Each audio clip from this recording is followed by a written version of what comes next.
Ladies and gentlemen, this is not a paid advertising. TheOnlyGround.com, the THE onlyground.com is one of the most amazing places for information that I consistently go to. If you guys want to have conversations about our old interviews or even topics that we don't discuss, the group of people that are on the onlyground.com message boards are some of the most brilliant that I have ever come across. Those little like knick-knack facts that we get here and there, that's where a lot of it comes from. Please check out the link in the bio. Welcome to the show. I am MMA insider and Herb Dean's dog sitter, Joey Venti, and you're listening to the MMA History Podcast, the only podcast dedicated 100% to the preservation of mixed martial arts history. Interviews and stories about the early days of MMA direct from the men who lived it. Hundreds of interviews, thousands of hours of research, all conducted by the most obsessed mind in the business, the MMA detective Mike Davis. Join us as we document the history of the sport we all love. Welcome back to the MMA History Podcast. I am Joey Venti. I'm with the MMA detective Mike Davis, and we have a special episode for you today. Today's guest was a member of the UFC's media relations team from 2006 to 2019, the golden age of the UFC's domination. He is Ant Evans. Ant, thank you for being here. Thanks for inviting me, guys. It's good to be here. Okay, so Ant, just so our audience, like we've got a very dedicated audience of pretty hardcore fans, and your name might not jump off the radar right away to them. Would you just mind describing your duties when you had worked for the UFC? Yeah, so I was a behind-the-scenes guy. I joined the UFC in late 2006, early 2007 when I came on board fully. I was head of UFC media relations in the UK, Europe, and then that expanded to Australia, mainland Europe, then Canada. And then I went over to work in the main office, United States, I think in 2011. Okay. So I'm a behind the scenes guy. I mean, there were a couple terrifying occasions when Dana White came to me and goes, "I don't feel like doing the press conference. I'm pissed off. You do it." I'm like, "Oh shit. Nobody wants to see this guy." I want to see Dana White, So you go up there, you're in that horrible position where you've got to say something, but you don't want to get yourself in trouble by saying the wrong thing. So you just kind of give the gate and attendance in a very terrified, monotone look like this. But yeah, I'm a behind the scenes guy, but I was with the UFC for quite a while, during the real acceleration from, just staying alive to taking over the world. It was a lot of fun. Okay, so in 2007, I knew where you were, but I didn't know exactly what you did upon what year. So I created a timeline of events starting in 2007, which, if you look at the growth and development of the UFC, it is absolutely just mind-blowing, like explosive. And some of the conversations and chess pieces that needed to be moved at that time were just mind-boggling. Would you be privy to some of that? Yeah. I mean, it was a really exciting time. I mean, now, we're 15, 18 years away from that time. And especially like your kind of audience have kind of got like, it's long enough ago to have a nostalgia for that. Yeah. Because it was rock and roll. It was like, this is the greatest sport in the effing world. All you guys out there are wrong. We're right. And we're going to show you that you're wrong. And we're going to show you that we're right, that this is the best sport in the world. And the real kind of gung-ho, like the enemies at the gates, let's go kick their ass kind of mentality. Not just inside the UFC company, which there definitely was that kind of mentality, but also within the sport, the fans, the media even. Okay. So you come to us from Jason from MMA On Point. He's the one that linked us together. Yeah, my boy. Yeah. We had a fantastic conversation the other day. So, all right, your Twitter. Why don't we give plugs to where people can find you? Because what's going to happen is this thing is going to lift off, going into space. And then I don't want to get lost where people can find you. Yeah, I'm on Twitter, Ant Evans MMA. I don't really have that much MMA. I kind of tweet about just what's going on in the sport. Just it's phenomenal. I'm I'm more of a fanboy now these days than anything else. Okay, but your opinions. I'm definitely opinionated son of a bitch, yeah. Okay, yeah. So he's your typical UK guy, cheeky in regards to his opinions. Very very funny. Um, but it's also you don't like toe a line. Like you make a decision, right or wrong. It could be a fantastic view or maybe a not so fantastic view. Yeah. But like you make a decision and a choice, and you're not towing some sort of company narrative. Yeah, well, I own my own company, so the only company I'm responsible for is mine. So That's fantastic. And yeah. and what do you also work for YouTube right now? Am I correct? Or with YouTubers, I should say. Working, the main thing I do. I mean, I'm lucky. I get to do a lot of different things, but the reason I know Jason is he hired me to consult on his YouTube for a few days. Yeah, so I have a YouTube business where I consult with major, and some minor YouTubers and help them make more money on that. But I also still get to do little bit in MMA. I'm friends with Ariel Hawani, Shaheen over at Uncrowned, so I get to write articles every now and then. Basically, a little bit of vanity publishing every now and then. Okay, good. Yeah, yeah. It's your Twitter's phenomenal. Like, and your Substack, which hasn't been updated in a while, it's phenomenal. Joey, that was the stuff going to be nuts during the Substack. I am telling you, his Substack, it's like you got to pause while reading it, digest, because you don't want to read it too fast. You need to come on. It's spelling mistake, probably. It's phenomenal. It's phenomenal. It's phenomenal. Thank you. Okay, so let's talk about your background. You started in Europe. Rickey Hatton was one of your big like Highline clients. Yeah. In 2000, there's only one Rickey Hatton. Yeah. So in 2009, Rickey Hatton defeated Chavo Guerrero in the WWE. Did you have any part of that negotiations for him? No. When did he do the Chavo Guerrero stuff? 2009, November 9th. Okay, so I think that would be Paul Speak. Okay. Speak is a retired British police officer, great guy, who's basically like, I love Rickey, but Rickey needs help. Paul Speak is that help. He makes sure that, okay, Rickey, this is what we're doing today. This is your interviews. These are the. I'm going to. You don't call Rickey and say, hey, Rickey, we got a press conference at 3:00. Week on Thursday. I'll text you a reminder. You don't do that because you might as well get a snowball and cast it into the fiery pit of Hades for all the good out.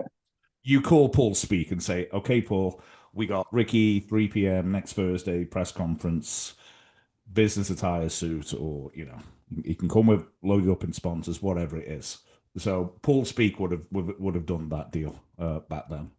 Okay, so you were heavily tied into the British boxing scene. Yeah. Pre-UFC. Yeah. And you were one of the few boxing purists to kind of understand what the UFC was and come over. Yeah. You were kind of an outcast for that. No, I already was an outcast. I mean, it's hard to believe like now. Now I'm pushing 50. But I was the hot young thing in British boxing writing for many moons ago. But I first came across UFC when my cousin came with a VHS video of UFC 2 and goes, hey, I know we wanted to watch pro wrestling, but it was already rented out because back in the day, kids, you had to rent a video and then put the tape in a great big VCR and watch something. And we watched UFC 2, and about 2 fights in, I was like, turned to my cousin, I was like, I think these fights are for real. I think these are real. And when we went back and we got UFC 1, and then we waited till UFC 3 came out like 6 months later. So I'd always been a UFC fan from the very, very, very start. Back when it was so hard to be a UFC fan in the UK, I had to write to magazines and say, hey, can I put an advert in your classified saying I want Americans to send me the VHS, which I'd then have to go to the local university who had an American VCR to then put that onto a British VCR so I can then watch it, and it'd be like black and white. You remember how VCRs? You'd lose so much color and context. Yeah, track it so the whole thing didn't roll. You had to watch it squinty-eyed so you could see who was great and who was Shamrock. But yeah, so I've been a big fan from the start. Actually, UFC, the first deal I did with Dana White was in 2002 when they did UFC 38, Brawl at the Albert Hall. Show almost didn't happen because the local council tried to ban it, because the Royal Albert Hall is, as the name kind of suggests, is a pretty highbrow place. And they thought that what UFC was pro wrestling. And then all these paper articles started appearing about human cockfighting, and it's banned in all these states, which it wasn't by then. But Dana actually had to sue them to say, you can't kick us out the venue with a week to go. Okay, so let me interject real quick. So Joey, UFC 38. Yeah. It's in London. Is there anything that stands out while looking at the Matt Hughes, Carlos Newton main event? Is there anything that he may have been privy to? You mean the controversial ending? Is that what you're talking about? No. That was the first. That was the third match. This is the street fight between Lee Murray and Tito Ortiz event. Yes. Great representation. Look at the smile. For the sport. Yes. Look at the smile on his face. Yeah. So, what do you recall about this, Hans? So what? That was so much fun. And so there was a one of the best nightclubs. It's still going, but it's moved. And I'm too old for nightclubs these days. But back in 2002, I was not too old for nightclubs, and I liked a nightclub or five. So we had a really good event. UFC 38 was a really good event, and so UFC was paying me to the website secondsout.com, which I think is still going. I used to co-own it, and we were paid to write about UFC, and I loved it because I love UFC. But anyway, afterwards we go to China White. Lee Murray's there. I knew who Lee Murray was. I already knew his reputation as a bit of a gangster. To put it mildly, he was a lot of a gangster. In fact, he went on to pull off one of the biggest heists. I mean, almost all the audience will know this, guys, but one of the biggest heists in British history. I think it's something like the equivalent of $44 million they got away with briefly.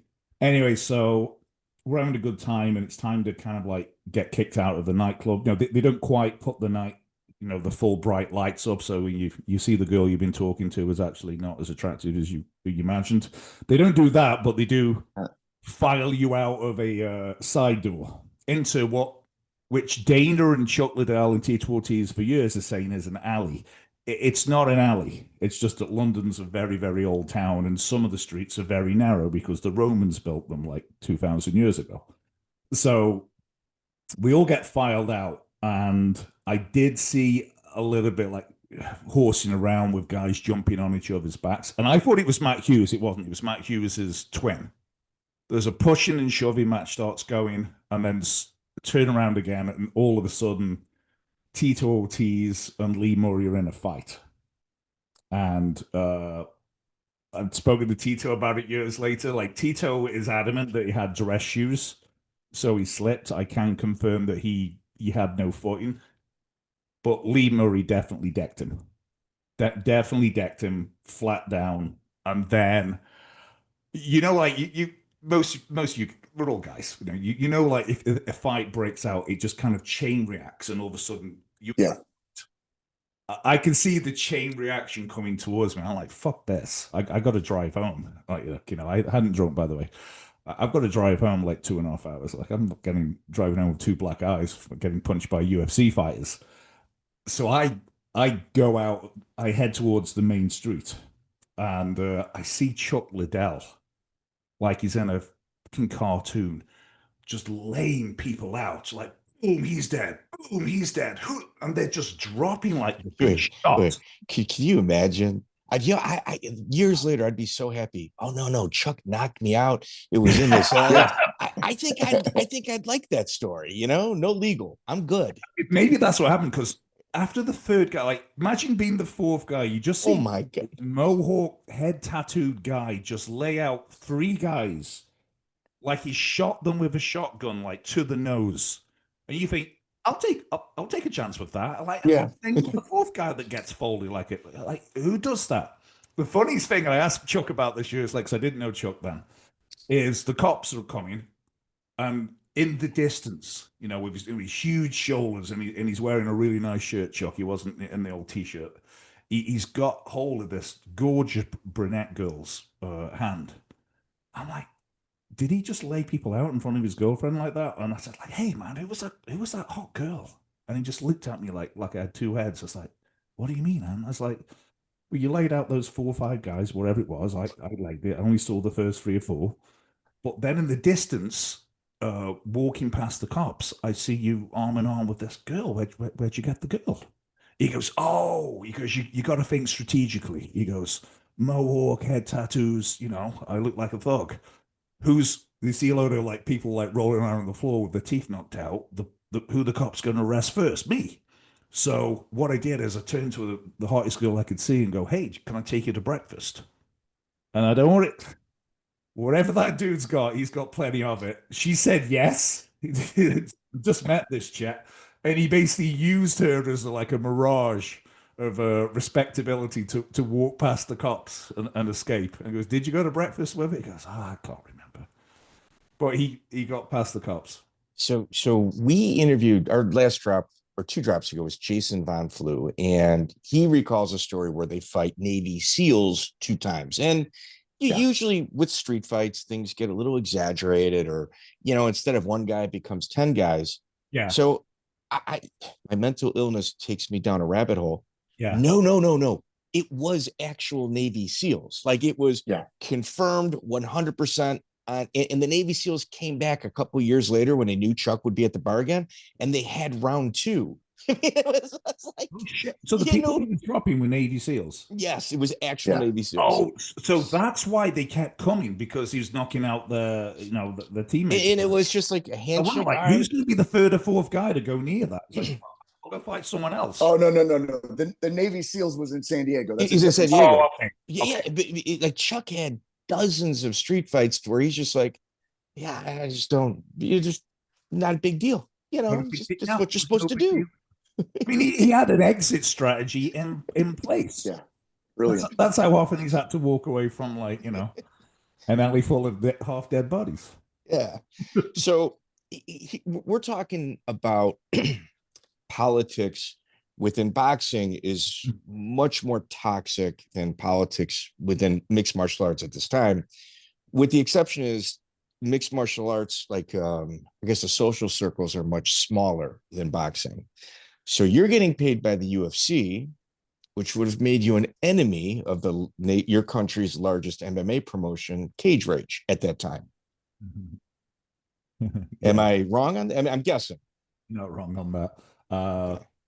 So with not because of the street fight, but that certainly didn't have like, I want to work for the UFC. You know, fuck this covering boxing for a living. I want to do a bit of this. And in the interim, what I did is I got so, you know, God bless people who do journalism for a living, but it's become like a, you know, vanity publishing. Hey, the articles I write for Uncrowned are vanity publishing. You know, they might as well just use AI. Whatever human beings are writing about the sport, well, I write AI is just as dull. It's just as dull as what's going to be put out. I mean, it's just. I kind of like, I was like, shit, this doesn't pay the bills. I remember I went on a vacation to Prague with my cousins and a couple of mates. I had to lend money off them because I was owed so much money by different magazines and newspapers and websites. You know, this sucks. So I got into PR. You know, kind of like poacher turned gamekeeper, and I did well. And I got, you know, Rickey Hatton as a client, and that opened the door to me working with the UFC. And Dana White actually said he wanted to hire me back in 2002 for the next UK show. Well, good job I didn't quit my day job because they didn't do a UK show for 5 years afterwards. But yeah, 2007, I worked with the UFC, and so the biggest thing. I mean, now it's so big, no one gives a shit. But back then, we really had an uphill battle not to. I mean, it's a little different in Britain. Like local councils can ban it and just decide not to give you access to their venues because they provide a live entertainment license.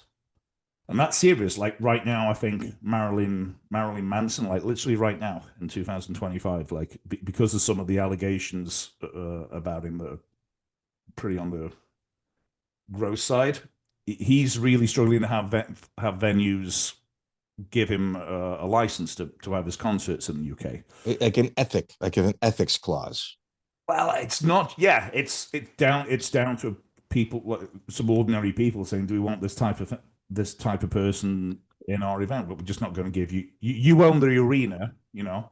Like Joey could own the arena, but me and you, Mike, are on a council saying they've applied for a license on Saturday in August.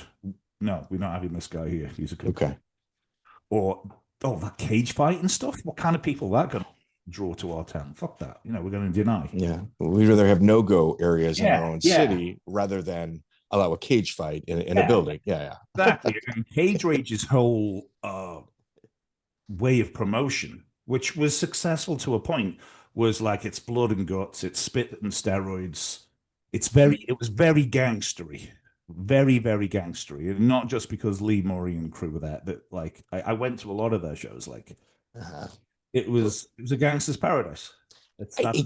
Can I, without commenting on your side, I've watched a lot of the Cage Rage promotions, and what I would recommend everybody do is watch it from the beginning. Don't watch individual fights, watch it from the beginning, because you'll see like the promoters giving like hype interviews before some of the fights.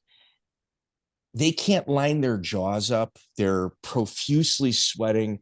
It's like a 2-year-old on a bed jumping up and down. They're climbing all over Ian Freeman like he's a jungle gym.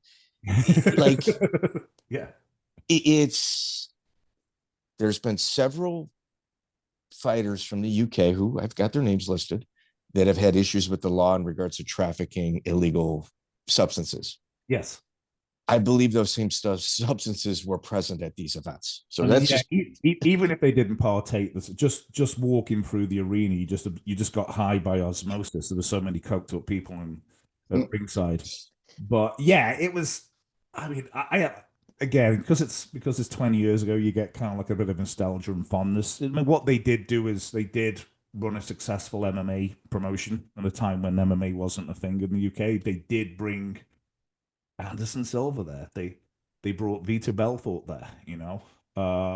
Michael Bisping, you know, really came of age in his fights there. You know, Harry Adam, all those guys. Yeah. They definitely I don't say elevated this book. They brought people along. They developed fighters. And it was a meaningful impact that I think should be acknowledged. Absolutely. But my job was to inform the British media and therefore the British public, and also one of the things people kept asking me is like, why are you trying to get in UFC coverage in the Times and the Sunday Times and the Daily Telegraph? I'm like, because politicians read those publications, that's why. And I'm yeah, and I need to explain to them before they come after us that this is not mayhem, that this, you know. One of the best things I ever came up with in a flash of bullshit was this idea that UFC is 5 Olympic sports put together. That's my line. I came up with that shit. Okay, it's total bullshit. I mean, you know, you can't do anything. You can't elbow people in the face in fucking judo or freestyle wrestling. It's total bullshit. But for somebody to push back on that, because one thing they always go for is chokes. But you choke people out. You choke them unconscious. You can kill someone. And I thought, oh, come on, what's the counter argument to that? They do that in the Olympics in judo. Yep. The Olympics in judo. What's the difference? It just knocks them dead. And because I saw them stutter every time and not have a response, It's like, oh, I can bullshit a little bit here. This is the dark art of public relations. Oh yeah. You're not trying to win a court case where someone's got hours to rebuttal. You're trying to win an argument, and the best zingers and the best like little atom bombs you can drop win. So I came up with the 5 Olympic sports. You can punch, kick, like just like kickboxing, taekwondo. You can knee. Fair enough. Yeah. Like I came up with all this. There was no in this picture I was kind of building for the British media. There's no room for cage rage and fucking have it, this kind of like East London kind of gangster shit, and yeah, it got obviously you can say UFC it's anti well, misogyny and all that shit. I don't know how that works. What I do know is it was my job and other people in the office who I work with and for, it was our job to show the British public and British media, British politicians that mixed martial arts was not cage rage. Okay, but those guys had an animus with you because of your relationship with the UFC. Me personally. And that's, I mean, it appeared that way on some of the things I saw. Yeah. One of the 2 gentlemen you noted who were using Ian Freeman as a jungle gym, but the one was the Andy Geer. Dude, Andy Geer, yeah. He is, forget the planet. He's not even in this dimension.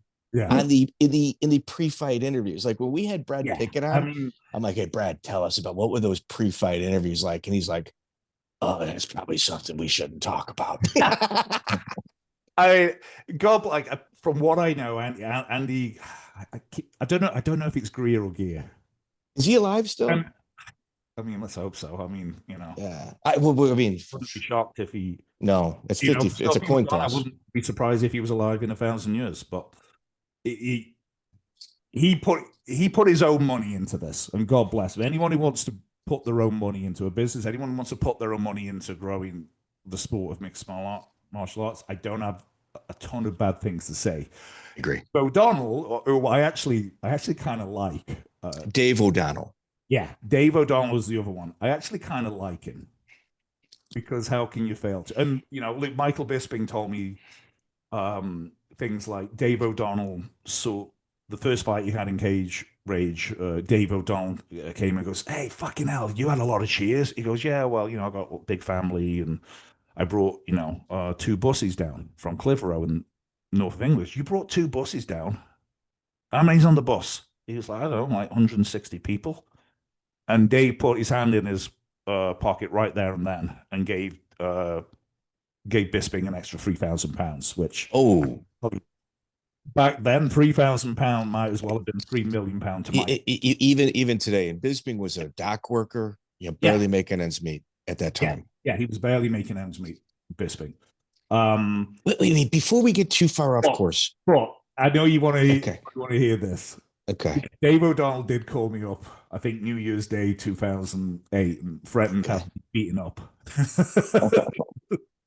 What was the animus behind that?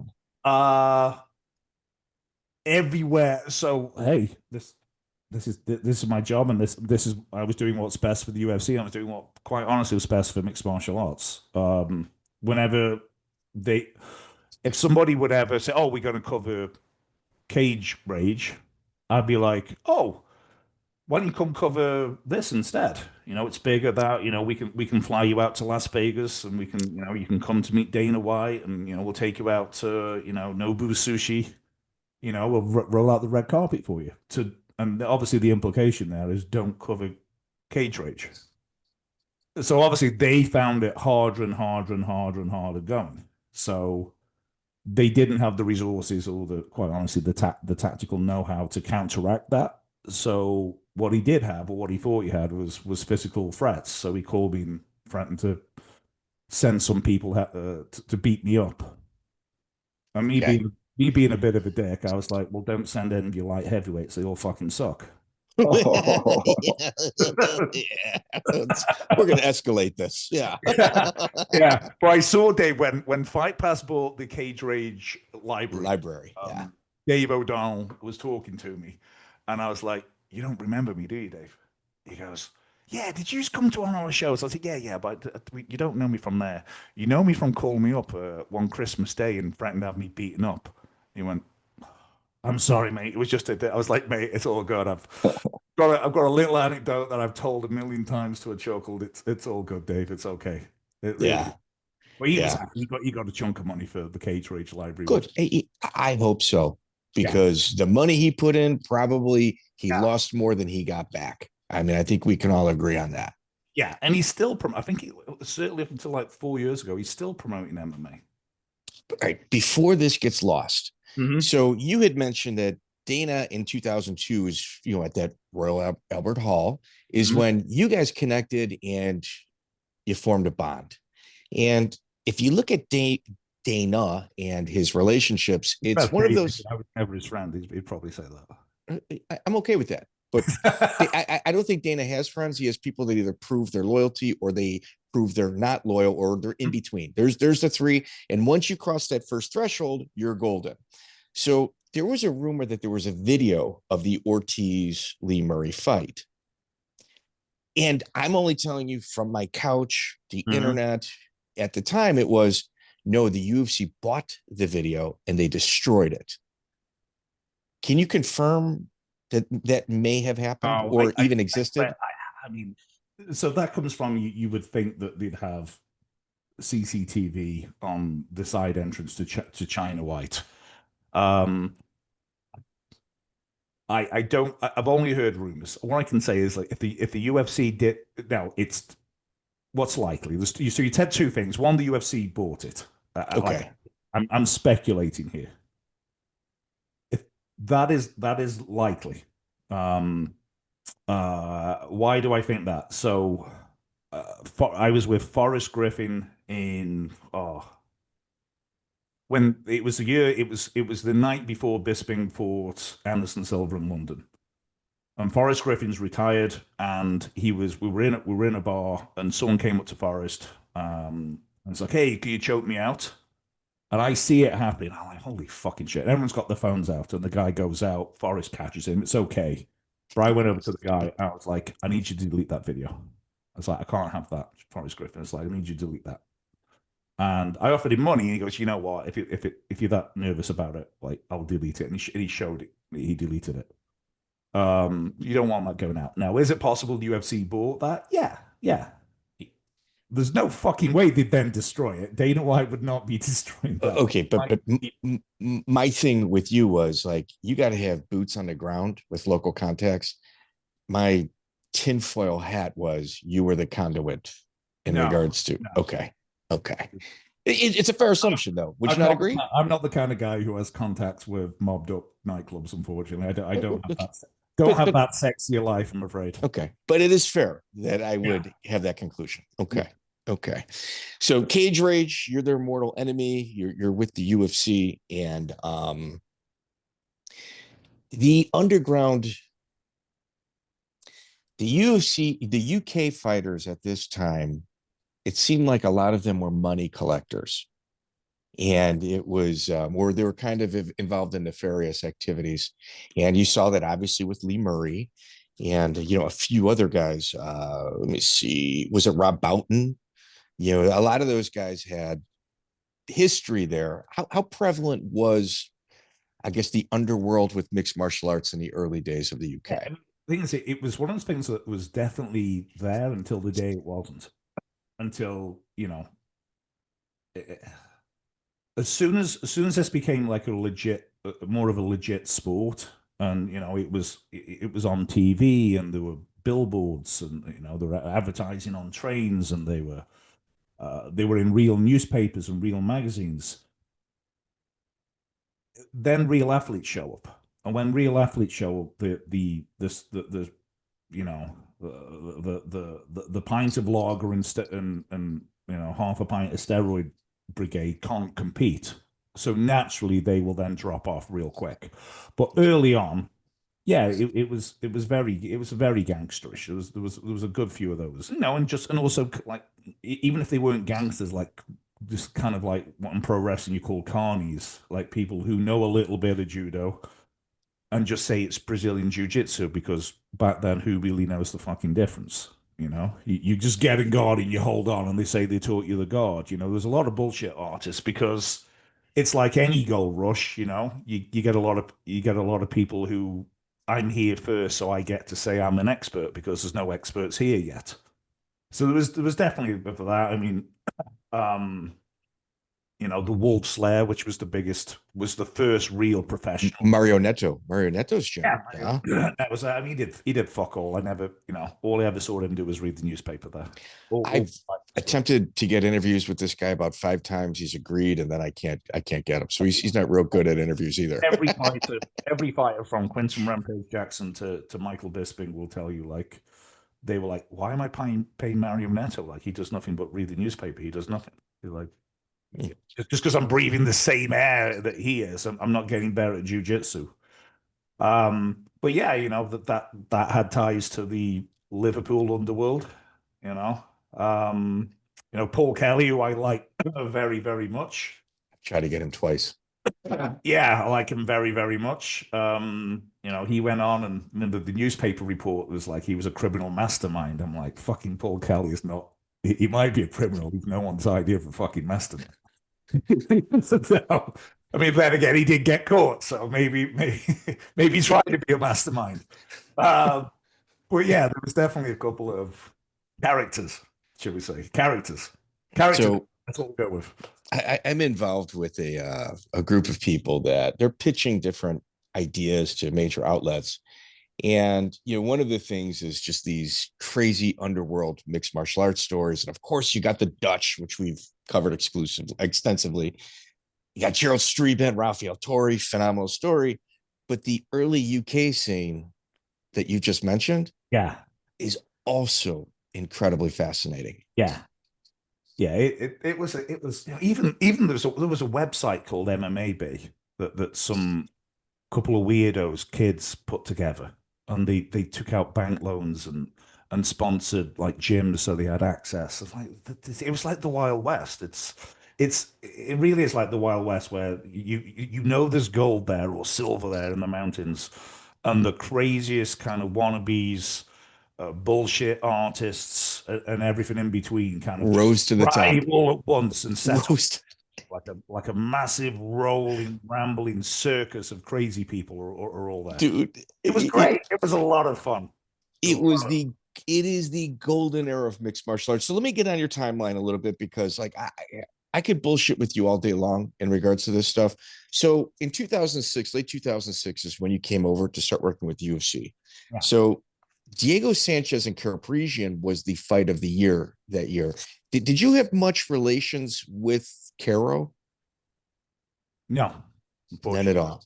So No. did you see his Diego. unwinding? Did you ever see his like kind of see the telltale signs of him kind of his unwinding from being a professional into somebody that was struggling with addiction?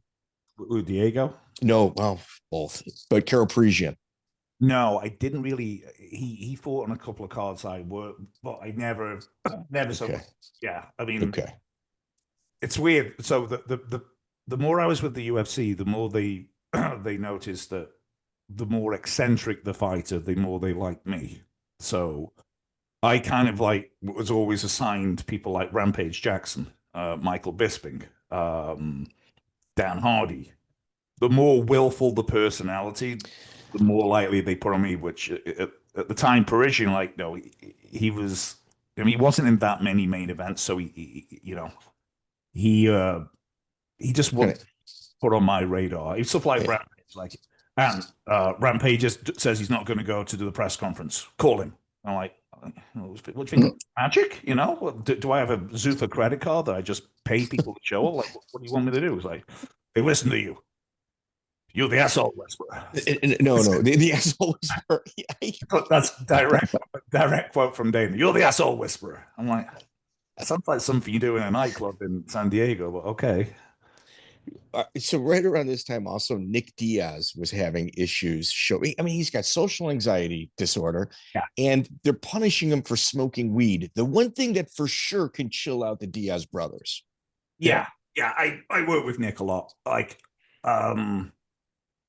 So I never thought I'd ever put my psychology degree to good use ever, but I did working with fighters. I recognized that he had a real anxiety because like one on one, Nick is like you probably know this. Like he's just the nicest, sweetest guy, genuine guy. Yeah. Like can't tell you how much. Like so he came when he fought GSP. It was in I think it's in Montreal. I don't want to get this wrong, but could have been Toronto. It was a Canadian city. You know, when you fly from city to city, but all you see is the inside of hotel rooms and arenas. You know, like a lot of cities. Oh, I've been there. I saw the airport, the hotel, a gym, and I saw the arena, and then I left, and I saw nothing else. Wherever in Canada it was, and I think it was Toronto. Wherever in Canada that Nick Diaz fought GSP, it was cold. It was. Was it Quebec? Cold. It wasn't Quebec. Either way, go ahead. Let's not get hung up on that. Okay.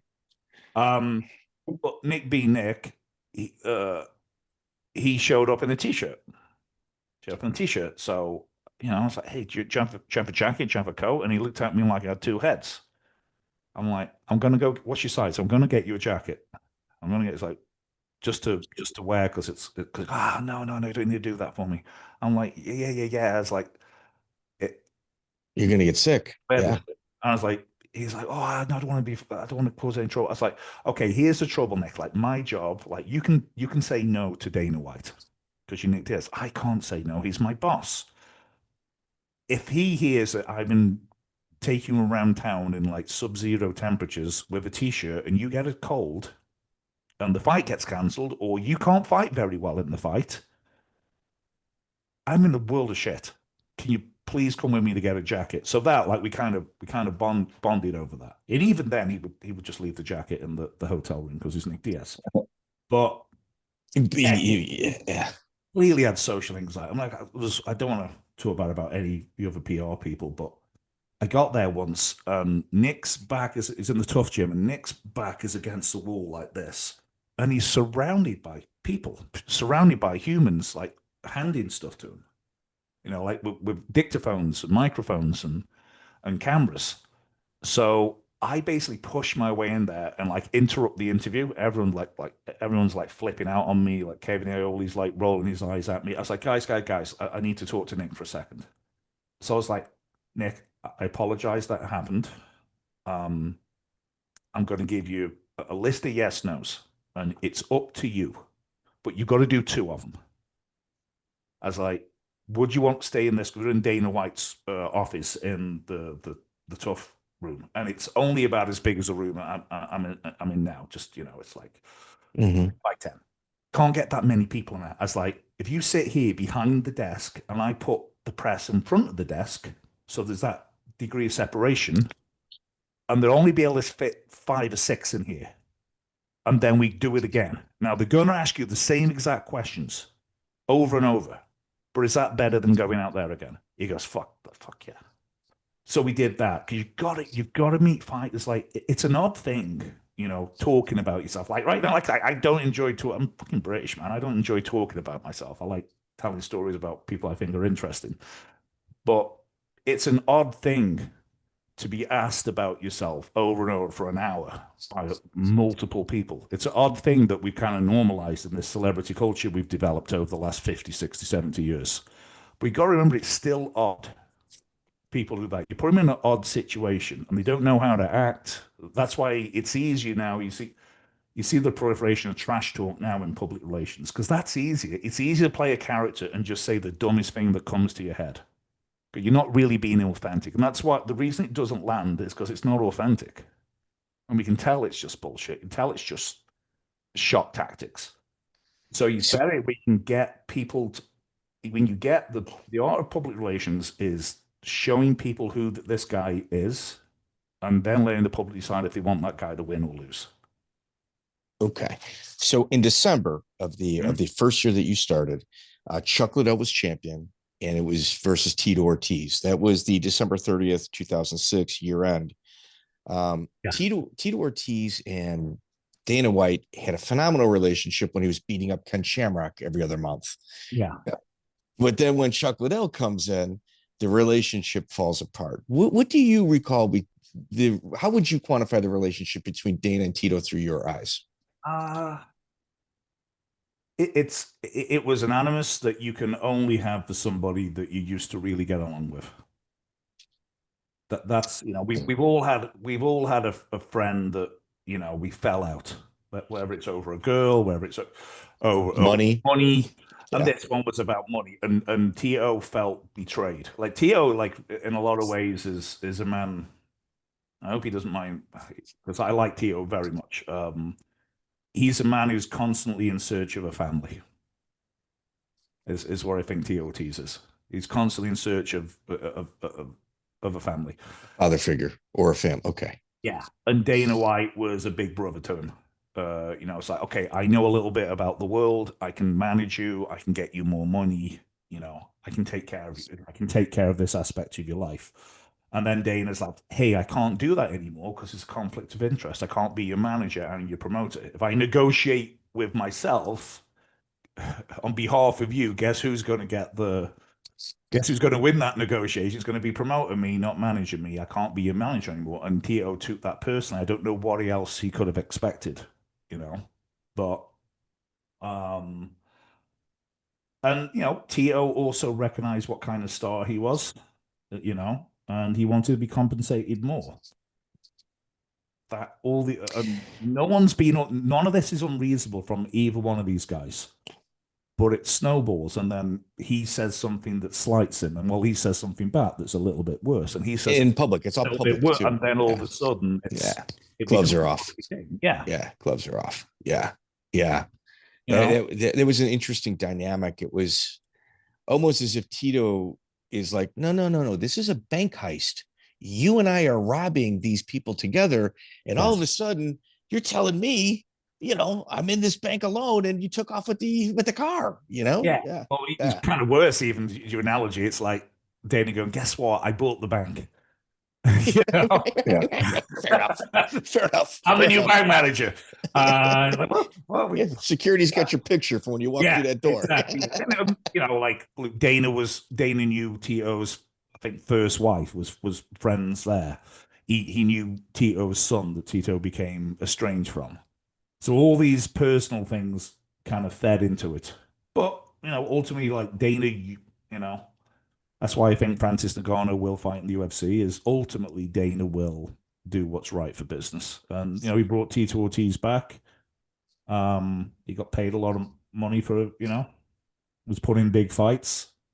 It's really like, I saw Dana would usually he would usually come out a couple of fights before the main card started. He'd be backstage doing Twitter, that kind of bullshit. And then he would go out. Well, I saw him leaving to go back to his room. And I'm like, hey, everything okay? And he was like, yeah, I'm not being out there when Tito fights Lyoto Machida, because I want to be able to enjoy this with no one seeing me. So he went back and watched it on TV in his room and cheered like fuck when Lyoto beat him. And then, it's a professional thing to do. It's like, well, I can't be professional, so I'm going to go not be professional away from the cameras. It's actually the proper thing to do. Yes. Yeah. And to pretend like there's those emotions aren't going to exist when somebody fights is just foolish. Yeah. Wow. All right. April 15, 2018, Khabib, Conor McGregor. The bus footage, you were one of the people that kind of accelerated the use of that to promote their fight. Not really. So by then, I'd taken over running UFC Fight Pass with Stephen Tachi, who still runs it to this day.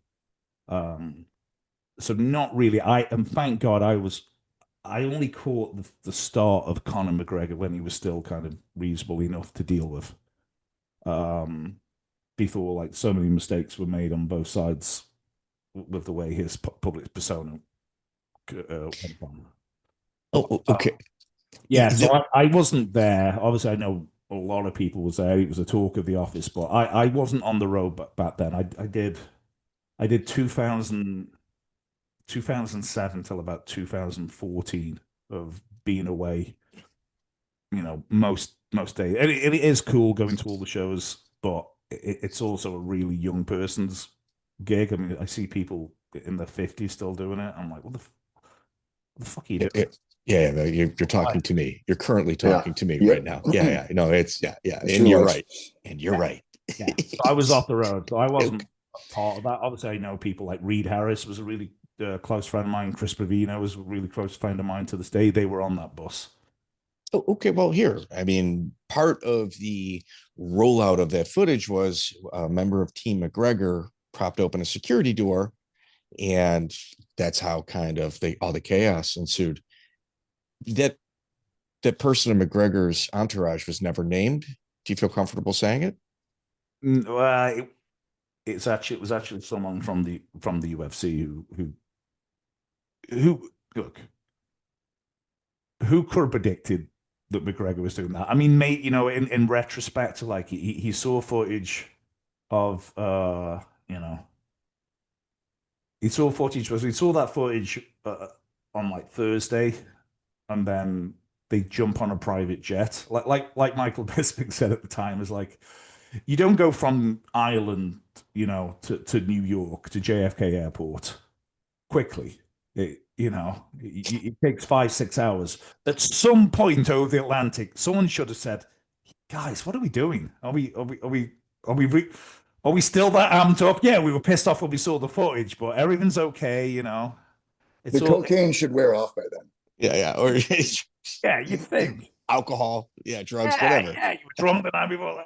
What are we doing, boys? You have a little nap on the plane, you wake up, going, oh fuck, I'm 32 years old. What the fuck am I doing? It's like high school. I'll meet you down the bottom gates at 3 p.m. You better fucking be there. And I'm like, what are we doing? But yeah, so he was actually let in the building by people from the UFC.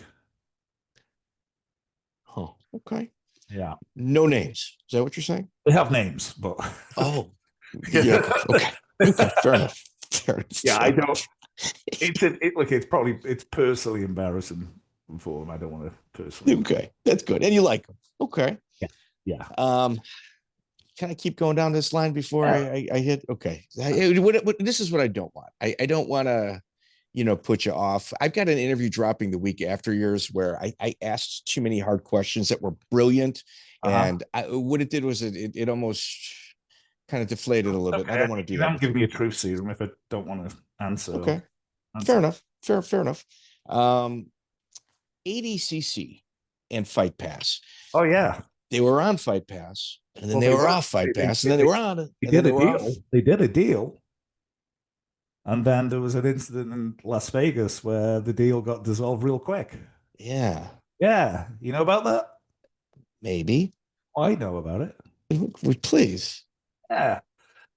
So, me and Stephen Tecci basically were handed temporary keys to Fight Pass. So Stephen Tecci is an economics forecaster genius. Like he can look at the trends on Wednesday and say the pay-per-view is going to do this many buys, and he's accurate like a pinpoint. He's a really, really smart guy.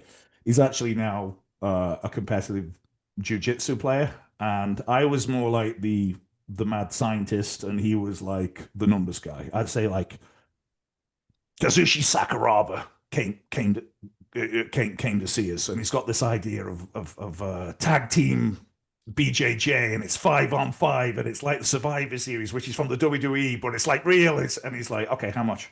It's like, they want 120 grand or whatever what was they were asking for. And you're like, no, but you can offer them that because based on how well EBI does and this and that. I was like, you offer them that answer. That's fair. How many can we do a year? And he would have the business plan because he's smart like that. Okay. So me and Tecci were running Fight Pass, and it had its best year and then some.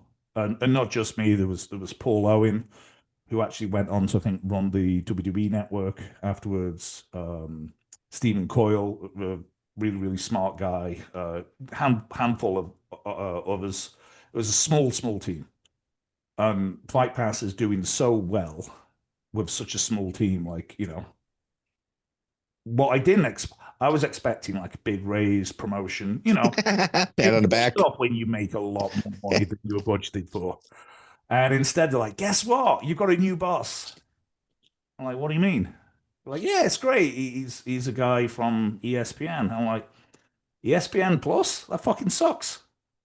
And they're like, oh, no, he comes from ESPN 2. I was like, what the fuck is that? What's ESPN 2? What's that going to do anything? And so basically, the hire a guy called Crowley Sullivan to be mine and Techi's boss. And I'm like, we've been layered. I know what that is. It's when I reported to this guy and now I don't. I report to this guy who then reports to the guy I was reporting to. So we've been layered. And I meet this fella, Crowley, and I look him up, and he was close friends with one of the top WME execs. I'm like, okay. Shapiro. There you go. Yeah. Yes. I don't really know this story, but go ahead. Google search away. I'm like, oh, okay. So I meet this guy, and immediately I'm getting like, you're a fraud. You're fake. You've been given a job. So first, he doesn't know what OTT is. I mean, doesn't know what it's over the top.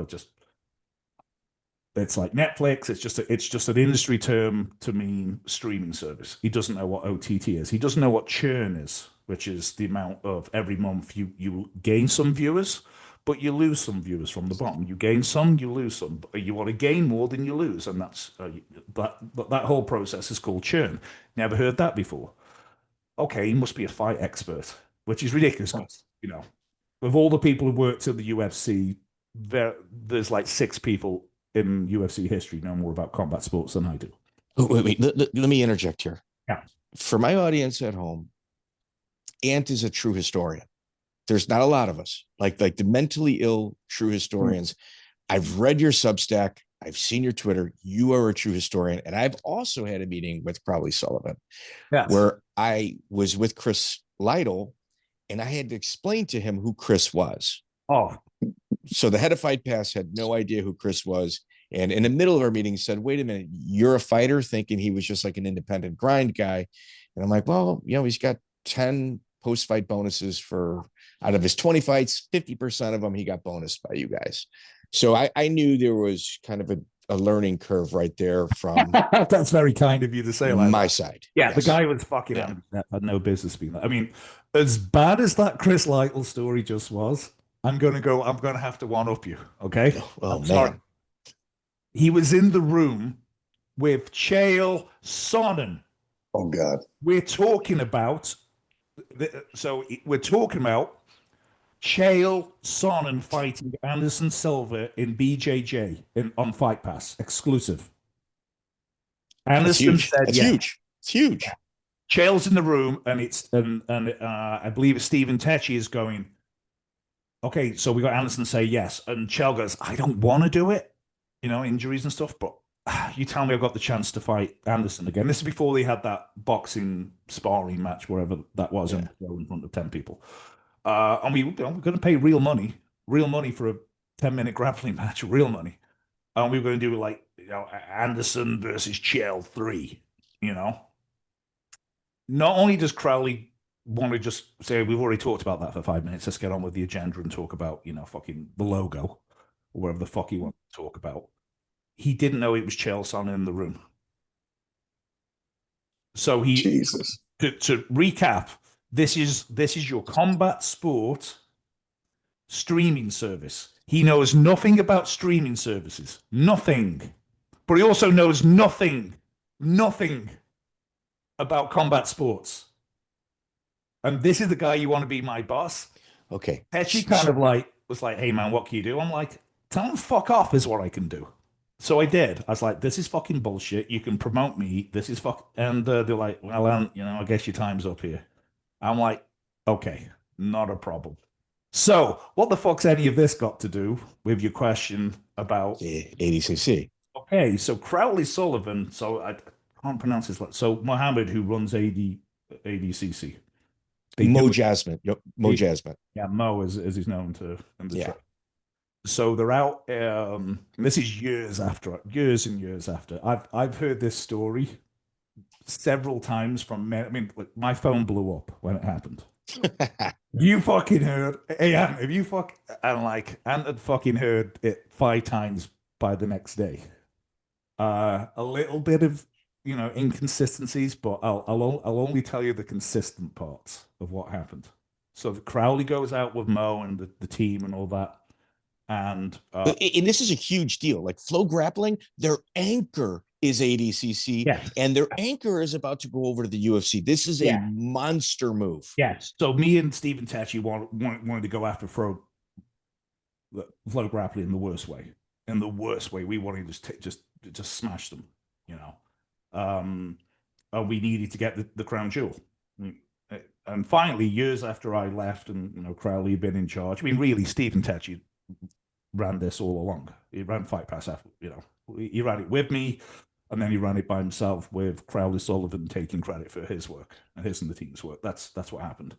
But Crowley is such a little slimy. He's so slimy. Isn't he slimy, Mike? Am I wrong?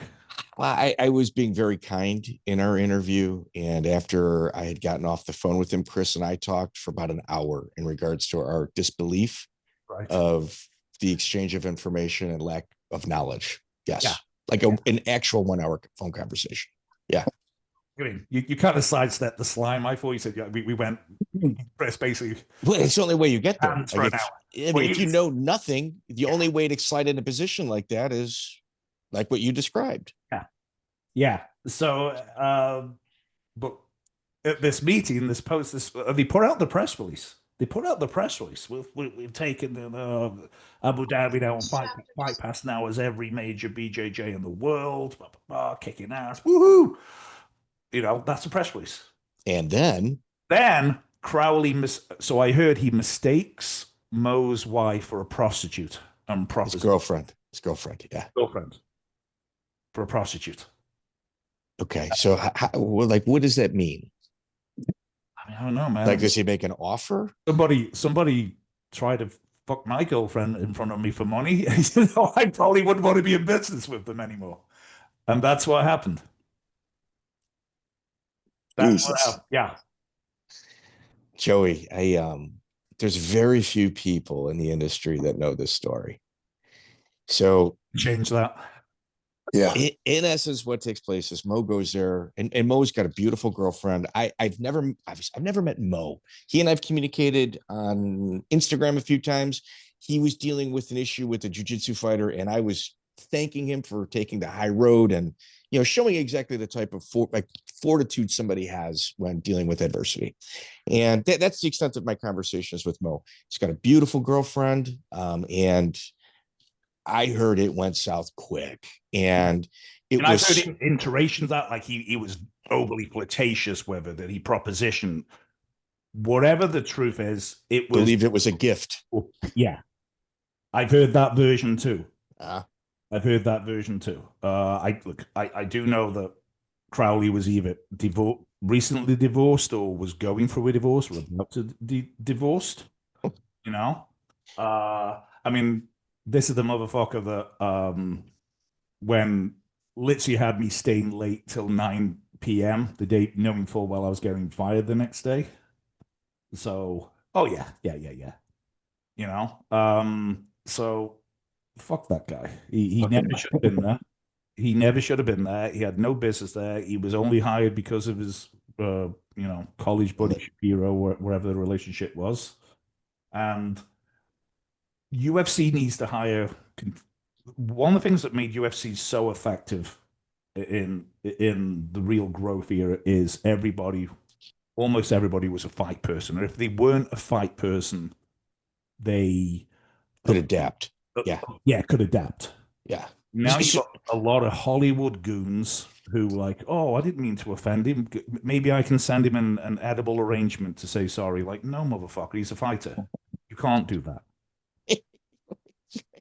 That ain't gonna cut it. You shouldn't have disrespected. So the biggest issue with the UFC at this time was you got us in. I work for Bare Knuckle Fighting Championship. I'm a full-time employee. So I mean, and for full disclosure, I tried to sign you guys to Fight Pass.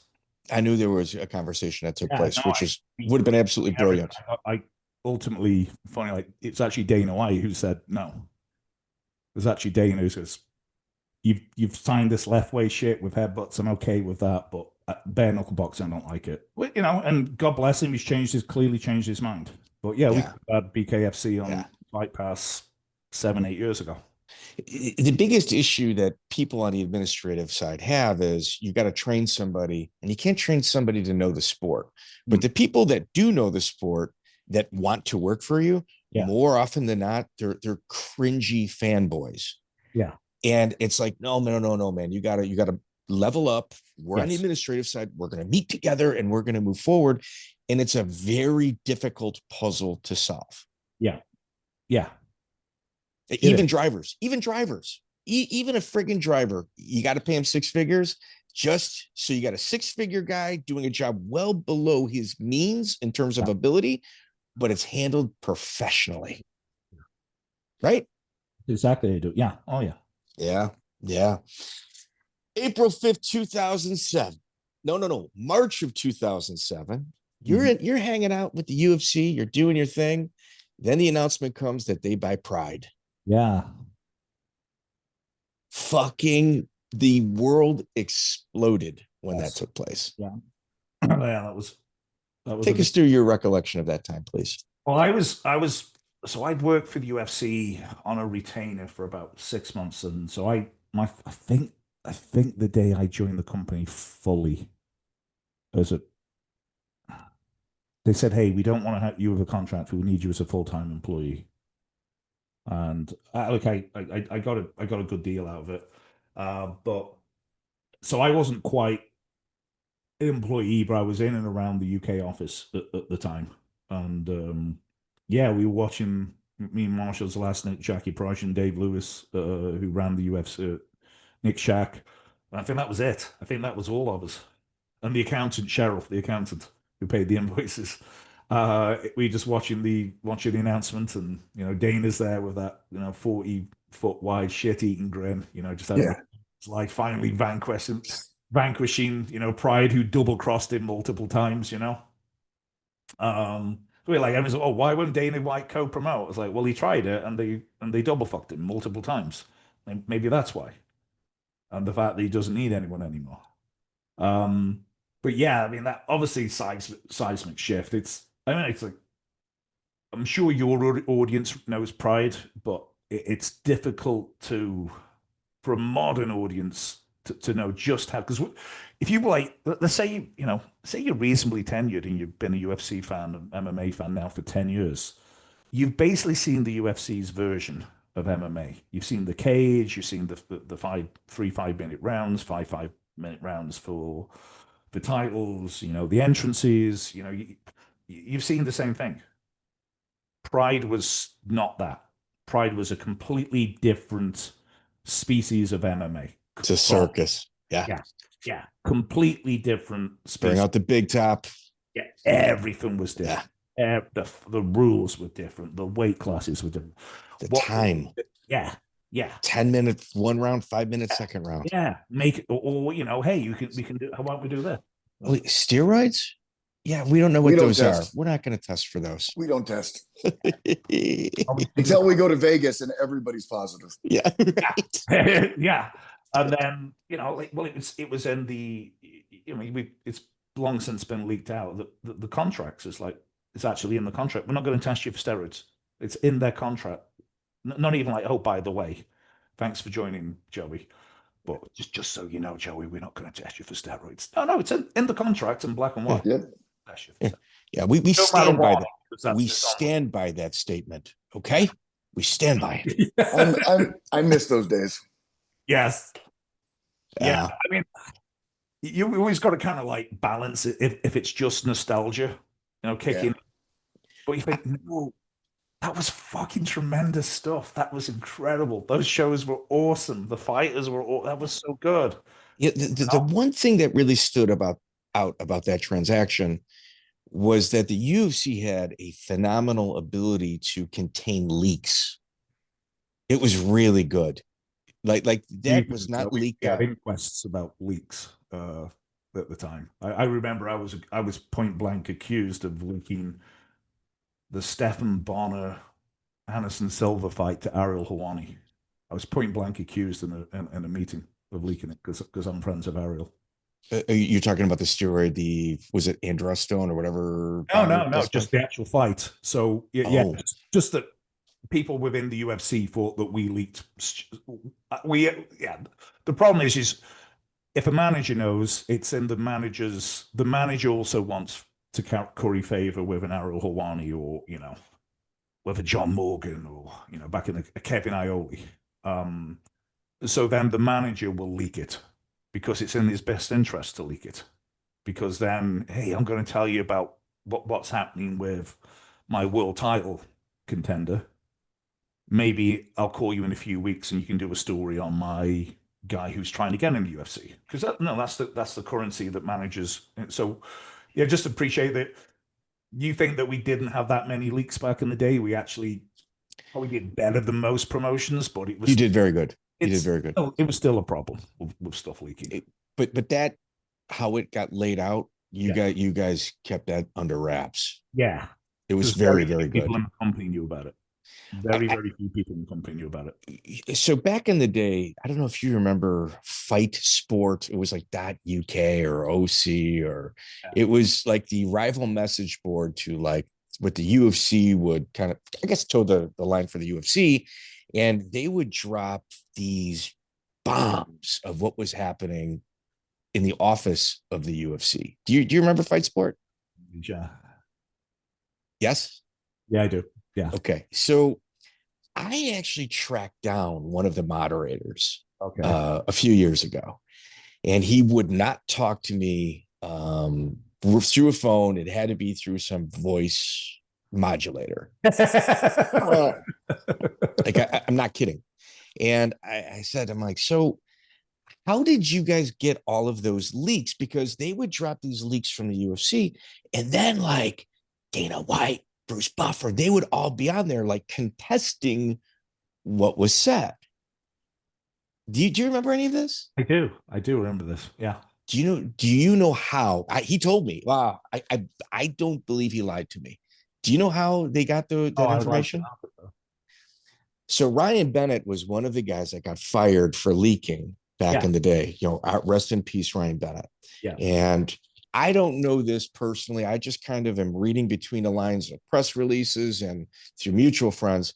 And Ryan Bennett got called out on a carpet in regards to leaking, and he would look them in the eye, deny it up and down, and be telling the truth to these people. And then all of a sudden they said, you know what, enough's enough, you're fired.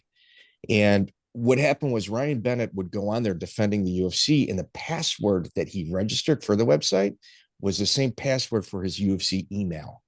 Oh, shoot. So they would read through his emails. Wow. He was the leak without knowing it. Oh, wow. I had no idea. Straight-laced Mormon Ryan Bennett. That sucks. Jeez. Yeah, like I was just like, what?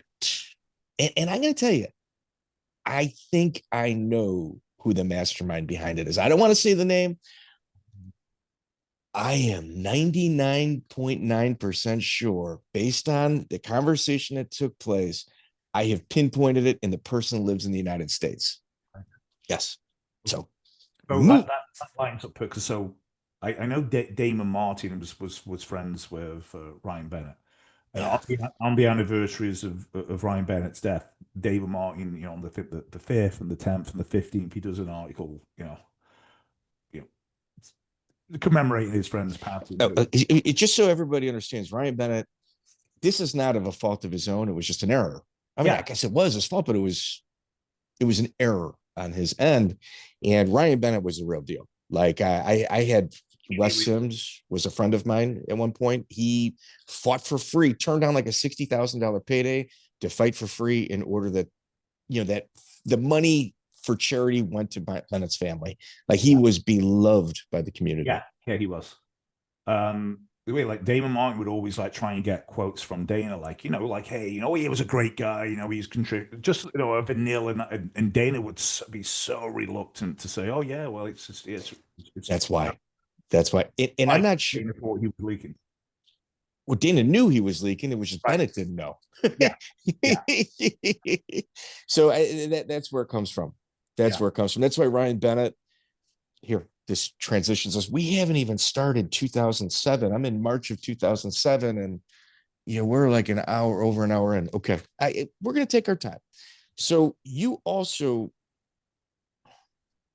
I'm not going to say reinvented. I would say modernized how the UFC Hall of Fame is looked at.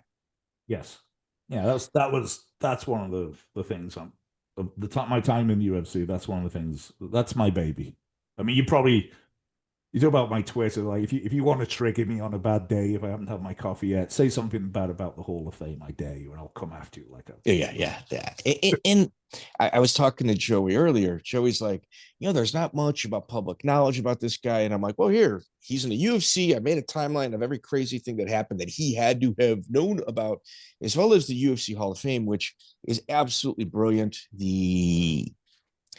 I go back and watch the old interviews because on their speeches that the people give, there are so many gems in there that I can use for future interviews or stories that aren't really well known, unprompted stories that are overlooked. It's freaking brilliant. And in my opinion, Ryan Bennett deserves to be in it. Mm-hmm. I would agree. I never put it, I'll be honest, I never put him on a deck to go in because I kind of got. Because you knew. Yeah. Well, you knew there was some animosity. I also got Frank Shamrock in the Hall of Fame. Wait, he's in? He's not in it, but I got Frank Shamrock in the Hall of Fame. I convinced Dana White that was a Frank's thing. still not in it. He's still not in it. Frank kind of fucked it up. Whoa. He was in. Wait a minute. He was in for 5 weeks. He was going to be in it. He was. Mm-hmm. Yeah. Could you take us through this pitch? Wait, Joey. All this shit I was talking about this fucking interview being possibly one of the best of the year. Mike's been very excited. And please don't disrupt us. Joey, has this lived up to the hype so far? So far, yeah. Okay. Sorry, Ed. So go ahead, buddy.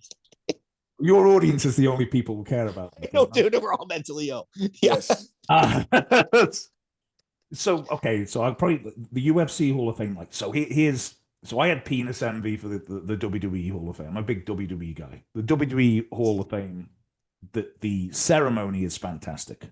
It's fucking such. If you love pro wrestling and you love these old timers, and you're of a certain age, and you see the Bret Harts and the Steve Austins, there's an emotional connection there. Yes. And I wanted that. I'm like, okay, what can we have for Fight Pass that is a tent pole? And I'm like, okay, I want to do a Hall of Fame. So I already kind of got Tito Ortiz in the Hall of Fame. I was a little bit naughty about it. I wait till Lorenzo was in the room. I was like, hey, why don't we put for the expo? They call it UFC X now. Back then it was the UFC Expo. I was like, how about we do the Hall of Fame again? We haven't done that in a few years. How about Tito Ortiz? And Lorenzo goes, before Dana could Dana it? Lorenzo goes, sure. But Dana did. I had a whole thing where Tito was going to be on ESPN Sports Center talking about his upcoming fight with Forrest Griffin. And then Dana would appear, a special guest, Dana White, and he was going to say something like, hey, Tito, bygones, we've had our ups and downs. No question, though, that you're one of the biggest stars, the most important figures in UFC history. This is your last fight in the UFC, but the day before you go in, you have your last fight. You're going to be going in the UFC Hall of Fame. Dana just couldn't stomach it. So he leaked it to Damon Martin. Fuck that. I had to call ESPN saying, sorry, it's already out. Dana just couldn't stomach doing something that nice for Tio. But so what happened with Frank? So, from that Tio thing, that was a big success. Okay. Okay, I want to revamp it. I wanted to do these different wings, because back in the day, I used to vote on the International Boxing Hall of Fame when I was a boxing writer, and they have the Pioneer wing, and they have the Modern Era ring, and they have the non-participant wing. I wanted it to be like a 2-hour show of nostalgia, and one thing's just being a fight. One of the worst things about being fans like us, longtime fans, is you see your heroes just stripped to the fucking bones. They start off having this magnificent armor and great big lance and sword, and they're on a great big horse. And then you see the progression over years, and they lose the armor, and then they lose their weapons, then they lose the horse, and then at the end they're just beggars getting kicked around in the dirt. I mean, look at BJ Penn, who Yeah. God, I hope he gets help for the mental he's going through, because I love that guy. And I'm like, the last time we see these guys is almost always them kind of sad, deflated, shadows of them for themselves. Can't we have a night afterwards where we just celebrate them back at their best when they were young and awesome? And that's what I wanted for the UFC Hall of Fame. So I came up with these different wings. I mean, one thing I had to explain why, emotional, that they put Forrest Griffin in the Hall of Fame, which is absolutely fair. UFC champion, one of the key figures in growing the sport. Beat some really, really, really good guys. But they put Stephan Bonner in too. God rest his soul. Yeah, we got his last interview. Yeah, we got Stephan's last interview. Stephan liked him a lot. Yeah. He's not a UFC Hall of Famer. But in doing this, I spoke to a lot of people who ran different Hall of Fames, and I spoke to a friend of mine, Shauna Wilson, used to work with me in UFC PR. She was running PR for the Rock and Roll Hall of Fame. So I called her, and she was kind of to set me up with the woman who decides which rock act goes in the Rock and Roll Hall of Fame. And I asked, hey, how come Stevie Nicks, who I only knew who she was because my then wife was a big Fleetwood Mac fan, how come Stevie Nicks going in? She's already in. Fleetwood Mac went in years ago. It's, Fleetwood Mac is a recognition of greatness as a band. This is a recognition of her as a singer. And I thought, that's what I can do. I can say retroactively that Forrest Griffin versus Stephan Bonner was a recognition of the fight they had between them. And it's so romantic, this idea that on any given night, it's beautiful. Two fights just become great together for 15 minutes. And beautiful. First fight on the card, it could be at a UFC fight night in Timbuktu at 2 a.m. local time, but they can just extract greatness from each other. And the thing is with UFC is it's so fast. Ronda Rousey. I mean, go on Twitter. People think Ronda Rousey sucked. She was awesome. Yeah. Oh, she got annihilated by Amanda Nunes. Yeah, but she also annihilated Kat Zingano, who annihilated. Hey, dude, I don't even pay attention to those. Do you know how many times I get called a casual online? Wait a minute. We didn't gatekeep these people enough to keep them out of our sport. These noobs. So I recreated the UFC Hall of Fame, and Dana hated it. Fucking hated it. He goes, you took something that's really simple and made all this complicated bullshit. Fucking sucks. And I was like, okay, let me run with it. If it means that much to you, get the fuck out of my office, go do it. So I went and did it, and I had help from Heidi Nolan, who's just a genius, who's still at the UFC. She's one of their longest tenured employees. Yeah. Remember when first day? She's incredible. She did a lot of they won that huge award for the Sphere show. She was up there on stage, rightly so. Zach Candido is still there. He got, thank God, he kind of dragged me along by the ear, like a naughty school child. Said, okay, this is how we're going to do a show, Ant. I'm going to teach you. But I got to do all the scripts. I got to do all the speeches. More or less chose who went in with Dana's approval. And let's tie this into Frank. How does Frank get in and then get How does kicked he out? fuck it up? I'm getting there. So Okay. I for the UFC Hall of Fame to be legitimate, there were a couple of things. One was why Stephan Bonner? And I'd explain why Stephan Bonner. So, Good move. okay. Why aren't people like Art Davian? Well, and Bob Merowitz.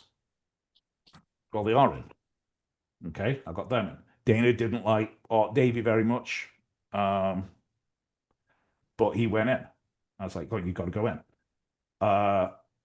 So in my halfway house to going for Frank, I had a 3-year plan to try and get Frank in. Because what I lack in smarts, I can make up in being sneaky. It's a chess. This is chess. John Fry, who talked an innumerate amount of shit about Dana. I mean, you think he's the originator of the Uncle Fester, I mean, Uncle Fester isn't particularly, Flattering. but it stuck. So I was like, Don Fry. He goes, oh yeah, we can put Don Fry in. I was like, well, here's what he said about you. He goes, Dana's like, Don Fry is a badass. He can say whatever the fuck he wants about me. That's cool. That's So cool. Called Don Fry up. And, my accent is kind of mid-Atlantic now, I think. I sound a little bit American, to people back home tell me. And so I call up Don Fry. I was like, hey, I'm Aunt Evans. We've never met. Bas Rutten gave me your phone number. We like to extend an invitation to, because it's like being knighted. They don't call you up and say you're a knight. You call up and say, would you be interested in coming down to the Buckingham Palace? Because you don't want someone no-showing, which has happened not on my watch, but we have had a couple of no-shows since. Would you be interested? It's at this date. This is what it entails. Yes, there's a little bit of money involved for you. Don Fry goes, yeah, partner. You kind of had me going with that accent for a minute, but no fucking way Dana White told some from England to call me up. And, so he didn't believe it was a real thing. But me and Don became like real good friends. So I got Don in. So then I'm feeling it. I'm feeling, I got Don Fry in the Hall of Fame. Look at me. I got Tito. Yeah. All right, let's go. Frank Shamrock. And I got nervous. So I had a deck and like Dana's flipping through it, and Dana like just so impatient, so he just people completely underestimate how intelligent Dana White is. Dude, wait. He's brilliant. He's absolutely brilliant. Anybody that thinks differently they're completely wrong. Information at a rate that ChatGTP hasn't reached yet. Like he doesn't sleep. He also doesn't sleep. Almost always comes to the right conclusion faster than you've said it. So the one thing is like I should have done a deck on a screen, but I'm not that technically savvy, so I had it printed out, and he just rifled through it. He goes, Frank Shamrock, Tito Ortiz. I'm like, yeah, I was trying to like fluff my way there, get you like relaxed, maybe have a masseuse come and rub your shoulders, and yeah, Frank Shamrock, the legitimacy. He goes, if you want to deal with that motherfucker, okay. Because you want to bring that into your life, fucking, you'll see. That was kind of his attitude. Not his exact words, but it was like, you want to invite that, you go see. So I went and go saw. So my friend Dave Meltzer was friends with Frank Shamrock. I asked Dave Meltzer. I asked Bas Rutten, would Frank be open to this? I asked Mauro Ranallo, who obviously Frank Shamrock very successfully manages Mauro Ranallo's career. Mauro Ranallo's manager is Frank Shamrock, has been for a long time. Really? You guys will know that, but most people don't. And so I talked to Frank. I like him a lot. We connected, and I had 3 or 4 hour, 2 hour long conversations with Frank, and he thought about it, and he thought about it, and thought about it. You're going in for the fight with Tito. And I basically using code words, but what I was saying is, if you please fucking behave and don't fucking say nasty things just for a fucking while, then we can have you come back next year or the year after as Frank Shamrock. Like, I'm trying to build a bridge here. A new bridge, don't drive a fucking tank over it. Let's take a bicycle over it first, And see, what you've done there is, all right, Dana, it's not he himself. It's for him beating up somebody that you don't like. That's also in the Hall of Fame. Yeah, and it's a good meeting in the middle of a place that they have been just galaxies away from up until this point. Yeah. Right? To be fair to me, like I was just pursuing, like, I just wanted to legit, like UFC Hall of Fame's my baby. Okay. It's like I've done other cool things, like I did Michael Bisping's autobiography, but that's finished. UFC Hall of Fame was not just like something I wrote and I created, and it was more or less my vision with all the other talented people. But it was every year, so it was living, growing, and it's like a baby that you don't just send out into the world. It's a baby I constantly needed to feed and take care of, and I was just so single-minded to legitimize it, because I I see like Jed Misha, whatever the fuck his name is, at MMA Fighting saying, "Oh, it's not legitimate. It's the Dana White Employee of the Month." I'm like, motherfucker, Tito Ortiz is in. Like, Don King's in. Yeah. Bennetts is in. So what does Frank do? Talking about the only one they could say is Frank Shamrock. Well, there's a couple others. I got names, but go ahead. There is actually a couple others, but let's finish with Frank. Yeah. So, like, the only one you could reasonably say is not in. And also, is like I was trying to explain this to like Ariel Helwani once. He goes, "Well, so and so not in." I was like, "Okay, I know more about Hall of Fames than you do, Ariel. A lot more, because I've literally read books on Hall of Fame, and I spoke to the curators of every Hall of Fame that matters in any sport, plus acting, plus theater, plus jazz." Fucking the Rock and Roll Hall of Fame. So I know more about Hall of Fames than you. And what you don't do is everyone who should be in goes in now. No, Right. 5 years, but no one to induct. So the whole thing, the UFC Hall of Fame is we do a modern era who's someone who's recently retired and maybe isn't even retired yet. That is the spotlight. You bring a spotlight on them. That spotlight is then shared with someone that a lot of people won't remember or didn't see back a bit, like a Don Fry. Don Fry spotlight, Smart. you know, Uriah Faber brings, or Ronda Rousey brought a spotlight that Art Davey got to step into for 45. It's the art of storytelling. Yes. There you go. The Hall of Fame with a load of people who fought in the UFC in 1997. No one's going to watch. No one would show up. No. You've got to have a star that people know right now. Okay. And then when that spotlight's it, then you invite other people to step into that existing spotlight. For sure. So what happened with Frank is that Frank then went on Submission Radio and just started motherfucking Dana. Motherfucking UFC. Just worse than he ever had. Worse than he ever had. I got a call. I was actually on my first vacation ever. I was in England at my parents' house, and the phone went. Greg Basari from UFC saying, "And we they don't want Frank Shamrock." Oh, I should go back. Okay, this is not Dana White's fucking fault. Frank Shamrock said yes, and the but was he wanted 10 tickets to the show. I was like, well, you already get 4. I was like, I'll ask for an extra 6 for you. I want 25 tickets to the UFC Hall of Fame. I was like, you can take as many as you want. It's a big arena ticket. If you can, please don't have empty seats in the front row, because then we'll have to, have like scramble day off to fill them. It looks shit on camera. You don't want empty, you don't want when you're giving your speech empty seats in front of you. If you can fill 80, you can have 80. You tell me, you give me that number. And he says, and I don't have the rights to my fights. I was like, dude, no one does. Stop it.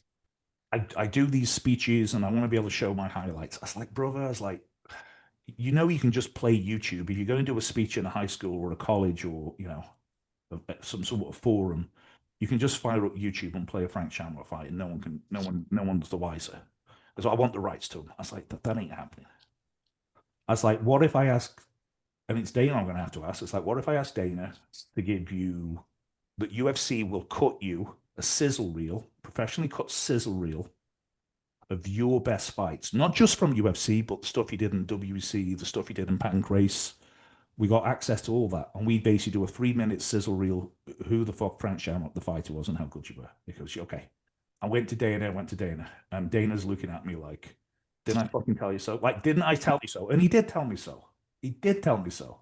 And here I am. I'm like, I think like, I've never felt as much like a child in a professional sense. I felt like a kid asking a dad, like, for Christmas, I asked for that bike, and you've already got me that bike. Well, now I want a computer. I really, really want a computer, Dad. I felt like that. It was just so embarrassing because he told me so. So we agreed that. Went back. I sent in the contract. Frank, okay, you got that. Guess what? He goes, okay. So Frank told me he talked to his wife, his best friends. He talked to his priest about whether he should say yes or no. Okay, he goes, I'm going to say yes. I was like, well, I'm going to, if you were, I know you got other people in your life you can write. You got Mauro Ranallo. It's like, I would love to work on a speech. Don't have to. But the best speeches in UFC Hall of Fame history of mine. You can tell the difference. Go watch the Don Fry. That's 3 months of my life right there. So please.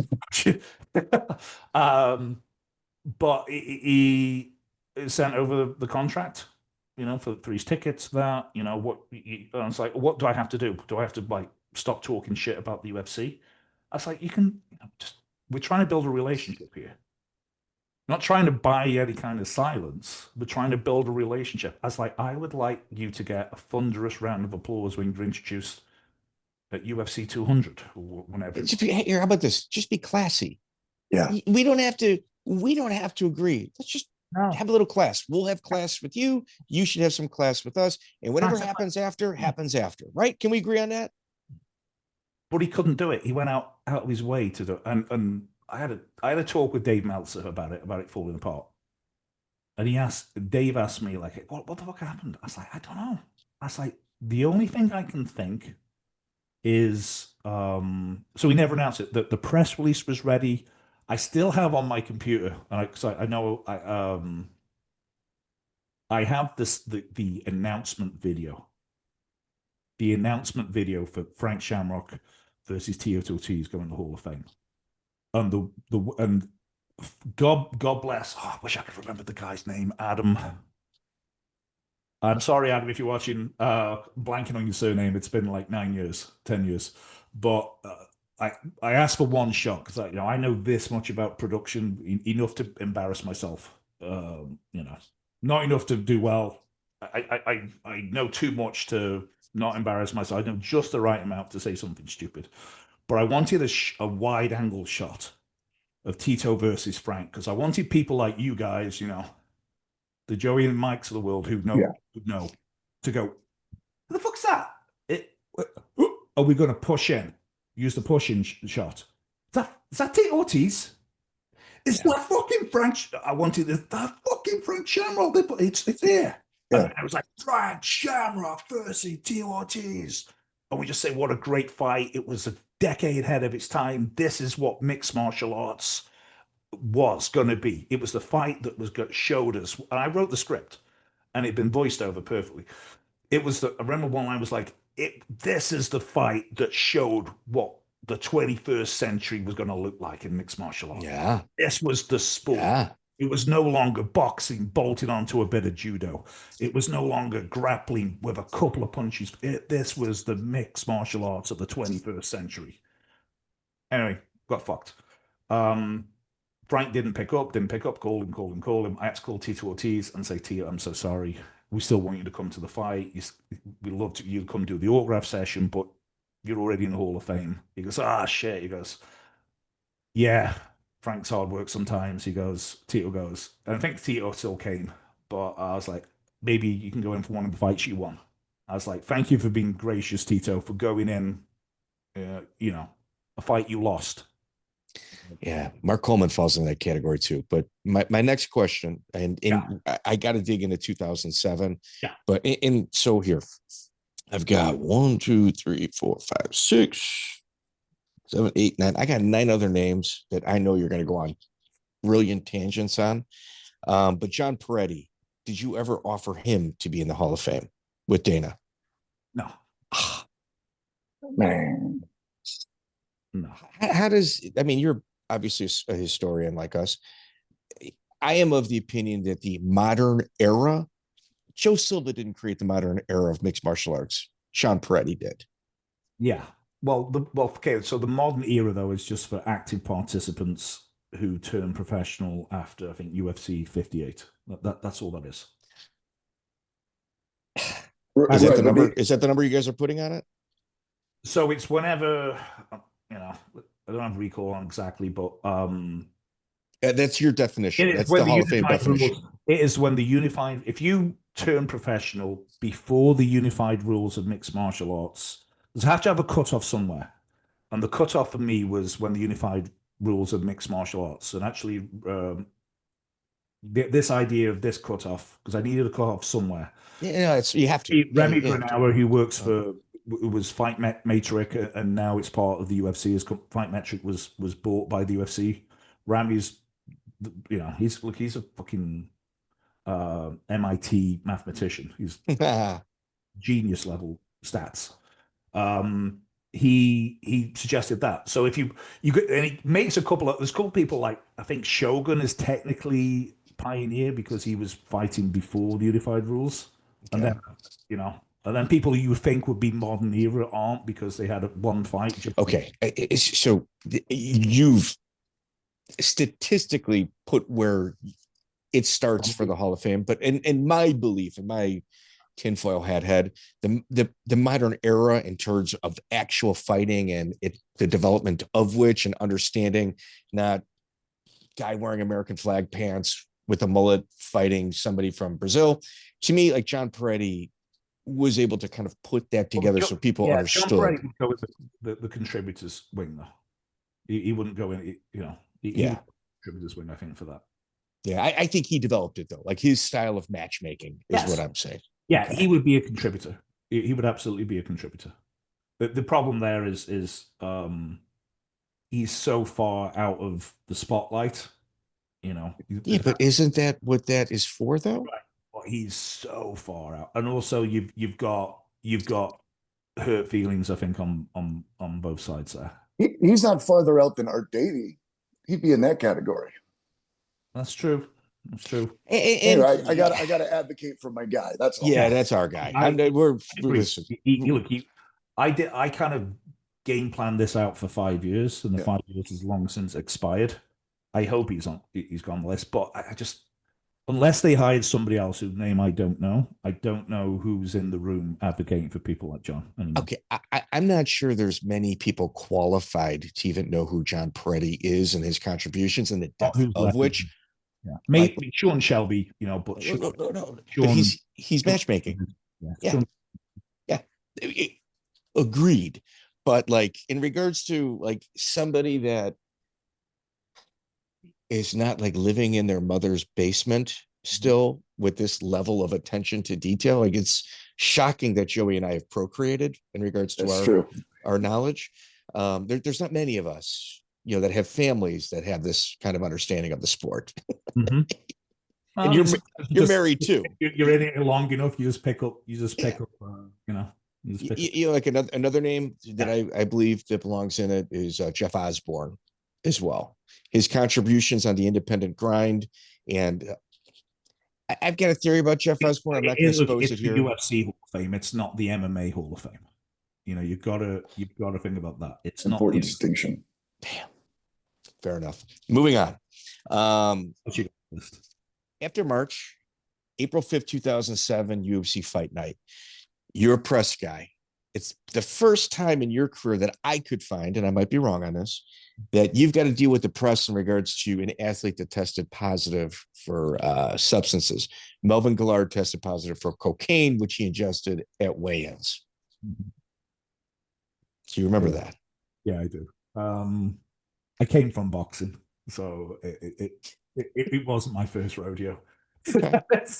It wasn't my first rodeo. It's far more damaging. The more successful UFC was, the longer. Accumulating now, where like no amount of bad publicity seems to hurt it right now. I mean, I do wonder about some of the Trump stuff. I think that's going to come back and be a negative at some point. And I definitely know people who won't watch it because of that now.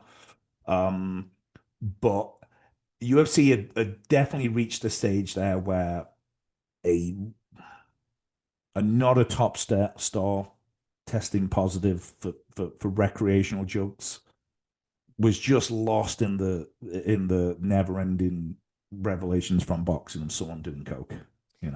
It hurt more when it was steroids, when it was a world champion level guy. Okay. Like Overeem. That was a bad one. That impacted the sport. It made the sport. That was a black eye. Whereas if Overeem had tested positive for marijuana, or even cocaine, wouldn't have been that big. I'm not saying it wouldn't have been a bigger deal. It would have, he wouldn't be on the fight. He'd be suspended. But Melvin Guillard, I'm a little nose beer or two. Nose beer. Okay, fair enough. You dealt with that in Cage Rage. You dealt with that in Cage Rage. You knew all. Oh, of course. Yeah, we were sufficiently insulated by success by that. Well, here, let me. So that's April 5th. that's a Thursday. That's when UFC Fight Night happened. That Saturday was UFC 69, where Matt Serra upsets GSP. So whatever took place there was kind of, rather than getting stuck on it, which a novice or even a mid-level person in your position, that could be like, well, I was not quite on board. I was a consultant there and a consultant on the UK side, so I wasn't in the weeds of that. Okay. You know, Matt Serra. Yeah, the news cycle was pretty minuscule for that. Okay. Yeah. But then the Matt Serra thing was huge. Well, yeah. Okay. And, which obviously deflated that. But then at UFC 70, this is the same month, April 21st, 2007. Dana at UFC 70, Dana announces, well, they were supposed to be on HBO at this point, but the negotiations fell flat when Dana refused to allow the HBO commentators to be sitting in and watching and commentating on. It was more than that. It was more than the commentators. HBO wanted to do the whole production, and Dana wasn't having that. And Dana was right, because HBO production was kind of bland by that. It hadn't been updated since the 80s. It was wrong, having Larry Merchant, who was 157 years old at the time then. I mean, how he's still going. God bless him. I understand he was a hell of an athlete as a kid, and it clearly got his heart ready for a very long life. But that would have capped how successful UFC would have become if that deal had happened. In retrospect, going on HBO, which I come from boxing, like getting a deal with HBO was like the mountaintop. Like the pinnacle of the fucking highest peak. Dana was smart enough to say no. Even internally, like people are brilliant. He knew exactly. Dana knows exactly and knew exactly what this was and what it wasn't, and it wasn't a HBO boxing. It was not that. Okay, but they were. I love Jim Lampley, but I don't want Jim Lampley narrating my MMA fights. So it was a good move to not allow that. Yeah. And we don't want George Foreman, Yeah. Well, they're on the ground. I don't know what that means. Yeah. Freaking out, So many people in Dana's position at this time, when they're bleeding money and there's expectations of the people cutting the check for you to do something in regards to elevating and stopping stopping the bleed. And he says, no, this isn't a good fit. Like that's not also. One day I'm going to get Dana White. This is going to be one of my questions. And it's going to be, what's that conversation like with the guys that cut the money that can say, this might be our big opportunity? Like, that's not an easy sell on his end. No, that would have been Lorenzo, because Frank Fertitta was much more of a silent part. I mean, I think it's only a year or so later that Lorenzo came on board full time, because they saw that was better use of his time than even station casinos. But Dana and Lorenzo are genuinely best friends. That's cool. And I've worked with friends, and it's not worked out well. I've worked with close friends. It's hard working with friends. Like Michael Bisping, worked on his autobiography. Like, we had fucking screaming matches, and I threatened to walk off the book halfway through. I'm fucking done. And me and Mike, have been very close friends for a very long time, but it's hard to work with people because you feel you have that safety net where you can tell them to fuck off and get angry at them, and it won't wreck the working relationship because you got the friendship, but they have a genuine, they are really like a yin and yang. They work very well together. And Lorenzo trusted Dana's instincts, and he trusted Dana's brain for what the UFC and what the UFC isn't. You can also kind of safely assume at this point, like, everybody understands that Joe Rogan's got a clause in his contract. If anything happens to Dana White, that he can walk, or he can legally terminate his contract. My belief was that this was the event that was established between the two, that he said, you know what, we're going to keep Joe Rogan. We're not going to do that. And Joe Rogan, as a thank you, prior to becoming a monster superstar himself, that deal was cemented at UFC 70. It was also Michael Bisping's return home under the UFC banner. That's huge. It's huge. Yeah, it's one of the most rewarding weeks of my professional life, the UFC 70. It's fantastic. Yeah. I actually it's just sort of like different markets. They didn't, now they don't bother doing it so much because fans are used to what pounds are. But in the UK, we don't say 200, we don't say 140 pounds. We say 10 stone, and 14 pounds in the stone. And they were saying, I saw the notes. I was like, no, it's not 12.1 stone because it's not decimal. It's not decimal. It's 14 pounds in the stone. And Joe Rogan goes, follow me. I was okay, followed him, and I followed him onto a stage, and then there's like 1,000 people. I'm on fucking stage. Oh shit! And everyone on stage, but over the school play I was made to do when I played Joseph in like 1988. I never been on stage in my life, and I'm there with Joe Rogan, and he's going 155 pounds, and I'm doing math in my head, going 11 stone 4. Write that in there. Excruciating experiences of my life. I literally had a nightmare about it like a year ago. It was horrible. It was absolutely horrible. But yeah, like they were like, okay, you're the guy. We're gonna hire you. You can, and that was that was start the whole journey. But yeah, Bisping, fuck that. Okay, we had something. Yeah, he was the new Rickey Hatton.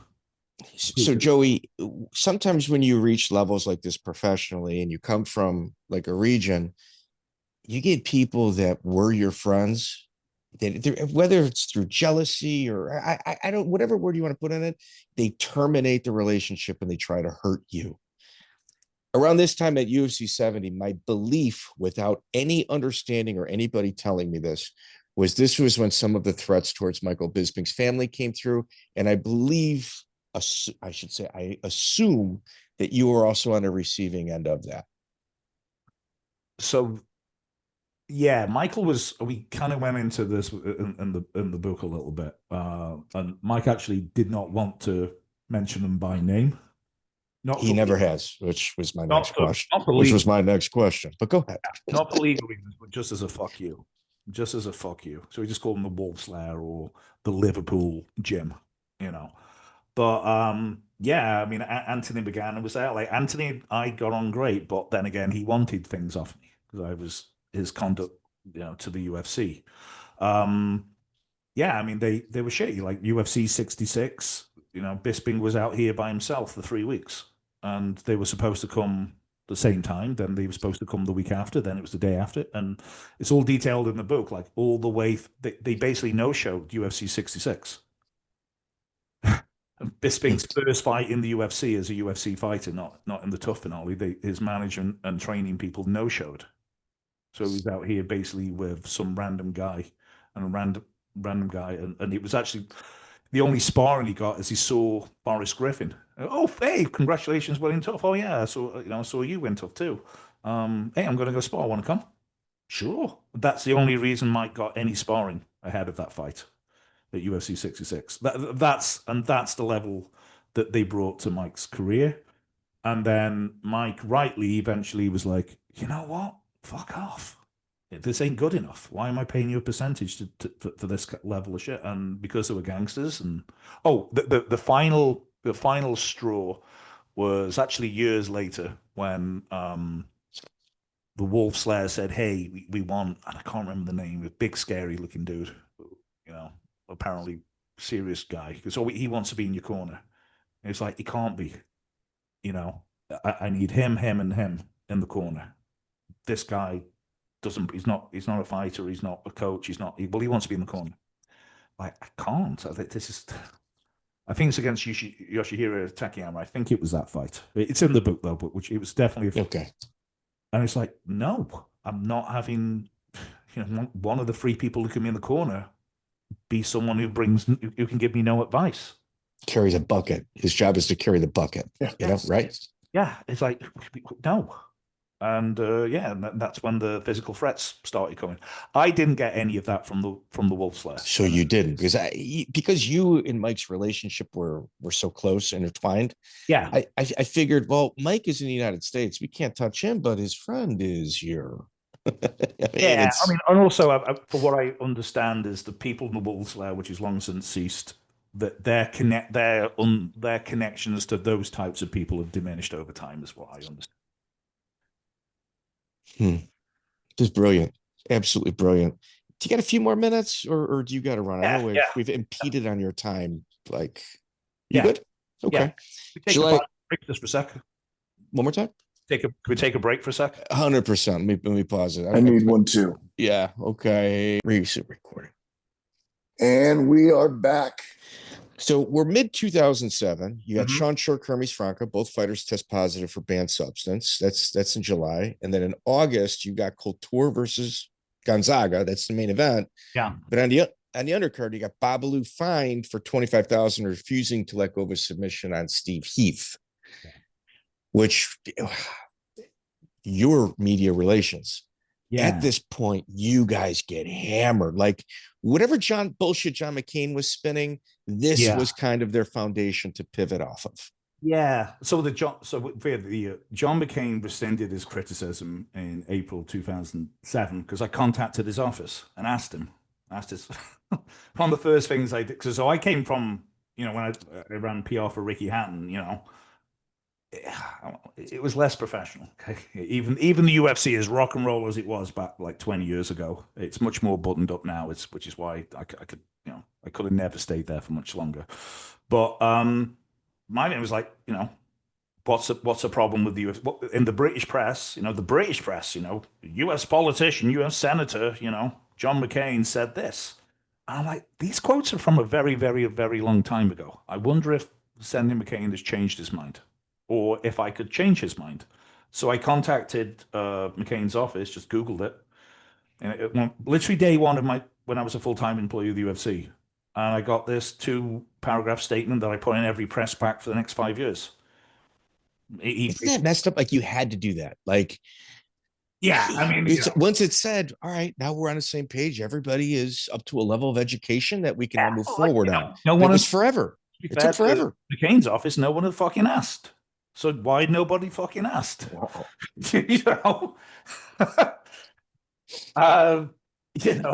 So I has the Senate changed his mind? He's like, oh yeah, he has. Oh, okay. Can I get a quote? Yeah, we'll email one to That's you. A win. That's a W.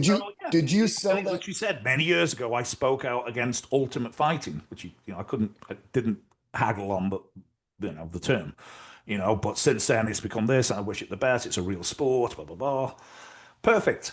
So the Babalu. So obviously, what was supposed to have happened was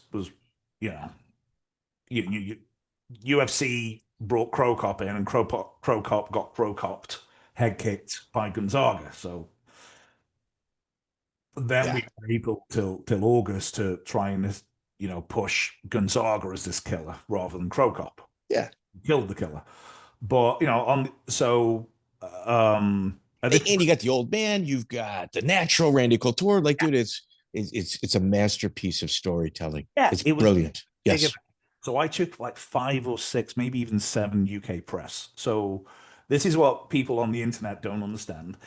In the world of PR and media relations, there's this thing called a press trip, where the promoter or the owner or the guy who runs the museum or the director of the producers of the movie fly in press to do stories, to do coverage. Of course, it has existed ever since there have been newspapers. An incarnation of this will always exist. It doesn't mean you're buying coverage. In fact, I've been fucked over by UTC in Ireland, who we did a press trip, and they just did a massive hit piece, and I call them, it's like, what the fuck?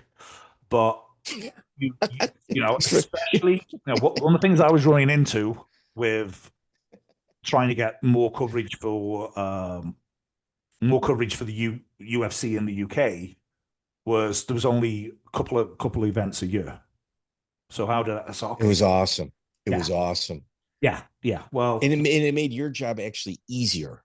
It made it harder in some ways. Come on, bro. We know who these people are. We don't even know who's fighting today. Oh, that's true. There's definitely a happy medium, but 2 events a year is not it. No.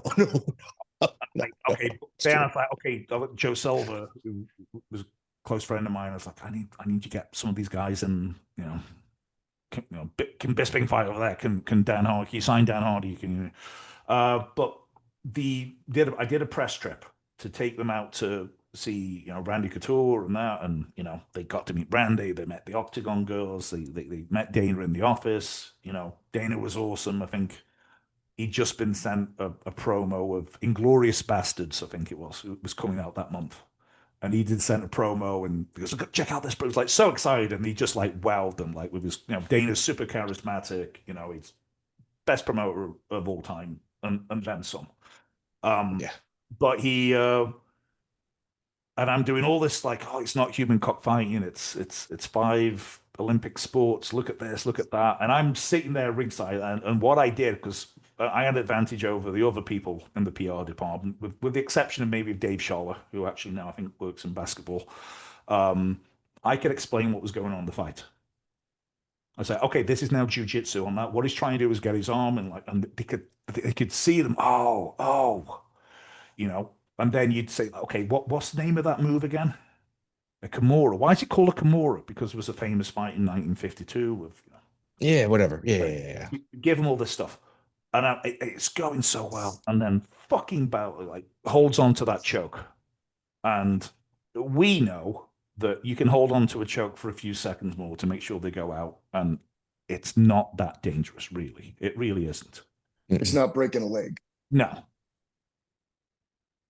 Media do not know that, and all the work I'd done for the whole week, taking them out to the nice restaurants and meeting this guy, and he is Rich Franklin, used to be a math teacher. That's not okay to fighter, is it? Not cliche at all. All the PR work was just boom, gone. So. One newspaper actually led with Babalu, didn't mention Randy Couture at all, just led with Babalu. So I haven't done this very often, and maybe it's because I was still pretty new to being in the UFC, and I was used to having more of, the promoter's ear and it being my place, which maybe it wasn't, but I went up to Joe Silver. I was like, we need to cut that motherfucker for that. It's like we can't have that. It's like we're on the cusp of legitimacy. We can't have people holding the chokes and fighting the referees off. Like, we got to cut him. They did. I'm not saying on my say so. Maybe no. But at the time, it was love Babalu. I love Babalu. Yeah. Some of our best interviews. We had 3 of them with Babalu. Yeah, I mean, it was stupid. I mean, we all make mistakes, and but again, we know that it wasn't that dangerous. But you also got to learn from your mistakes. Yeah. And, I was mad because I was mad because of me, because of selfish me. I'd done all this hard work to kind of like ingratiate the sport to the powers that be, and one stupid act like that. So Joey, so Joey, Ant goes full speed, like he's got his foot on the gas pedal, promoting Gonzaga, Couture, especially Couture being the old guy and blah blah blah. Like the Couture, the media behind Couture was brilliant storytelling, and it made me a fan. It made my wife at the time a fan, and it was like it transcended just the casual person and went into their wives or girlfriends. Then in October 11th of 2007, Randy Couture walks away from the UFC. So in the same month, like 30-day period, greatest ever. Yeah. Oh, fuck him. And Dana never forgave him. No. Well, I mean, nobody knew why, but one telling thing, and I apologize because I think you're going to incorporate this in your answer anyway. October 4th, 2007, it is announced that the Pride offices are closing. So like that April and this October are batshit crazy. God. Yeah. So Jamie Pollock, a friend of mine, went to run Pride over there, and he had to leave quickly. Like Yakuza showed up. Yeah. Really? Yakuza showed up. What? It was essentially. So what it was essentially at the time, I think we thought it was Yakuza who used to own Pride showed up at the office, intimidating everybody. Mm-hmm. What it was is what I've heard since, at least from one person, is what it actually was is it was a same Yakuza family. What they were after is they wanted a protection racket for where the building the offices were, and that hadn't been paid in 6 months. So they were showing up like angry that you haven't been paying our protection money. And I'm like, well, We'll give you a small sample of what could happen if that isn't. just Yeah. And the brand was toxic there, and also they just didn't. Even though, I mean, look, Fuji TV, Fuji TV when it was like revealed, like it's revealed that the girl hasn't been sawn in half by David Copperfield. David Copperfield reveals that she's not dead. They revealed that Pride had this underworld connection. Everyone all acted all surprised and shit. Oh, shocking. Shocking. So they had to get rid of Pride, but even though they didn't want to do business with an American who'd beaten a Japanese company. They couldn't stomach do it. So nobody was interested in Japan putting Pride on. Then the fallout is Randy is expecting a fight with Fedor. Like, you just bought the company.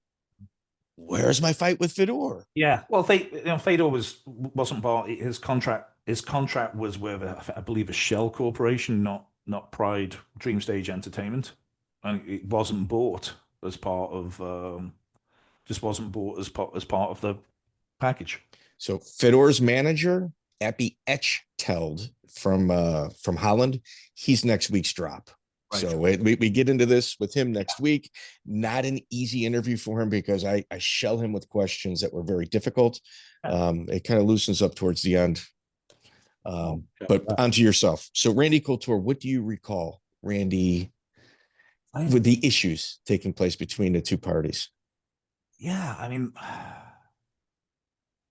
I see. Obviously, I see both. Like, in one hand, like Randy Couture had been paid, had been transformed into a very, very rich man by Dana. Oh yeah.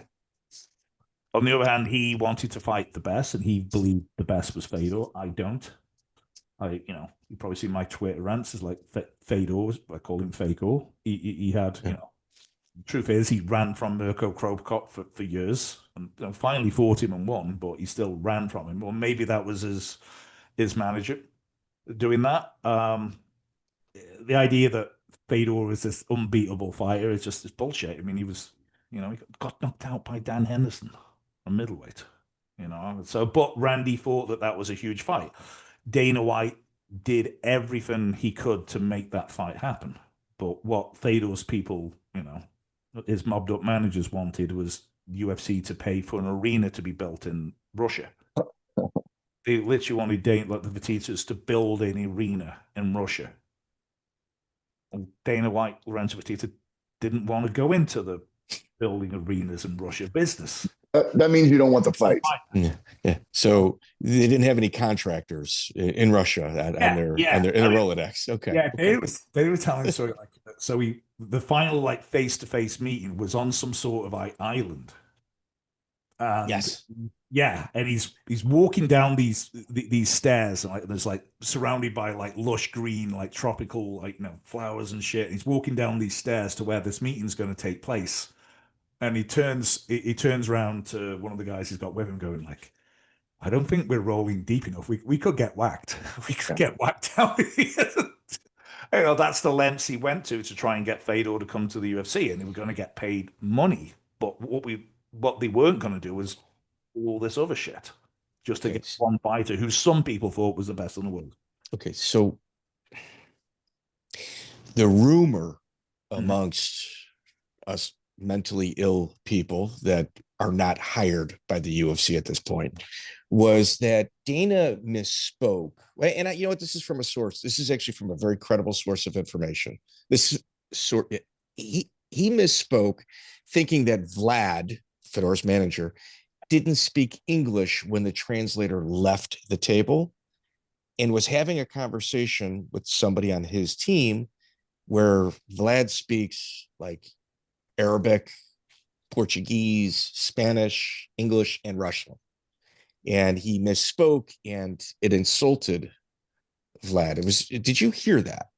No, I'm not heard that. Man, dude, the guy that gave it to me is very, very good. Okay, but you have not heard that. Okay. But like, you know what? I can't imagine Dana.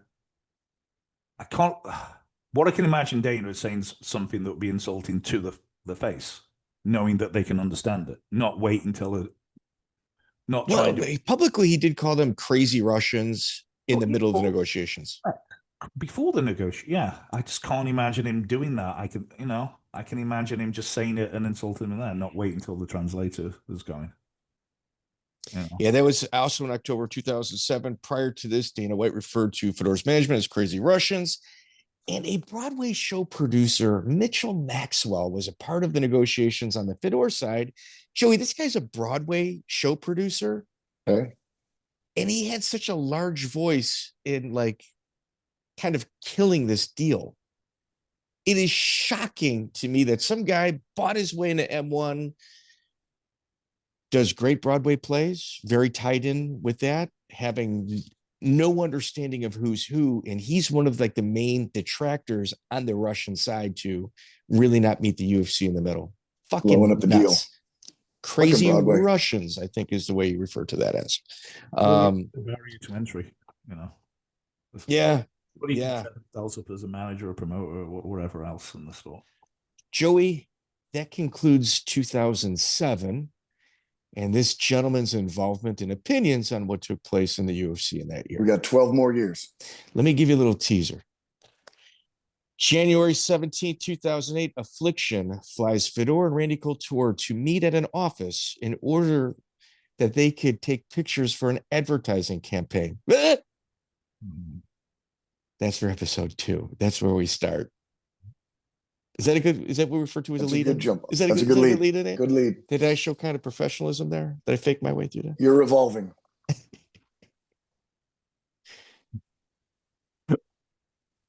Affliction. Wait. That's the lead, him laughing at Affliction. Let me do one spoiler alert. And don't answer this. Maybe this will be for part 2. Okay. Did the UFC hire the attorney away from Affliction during the negotiations, or was there a duplicitous attorney?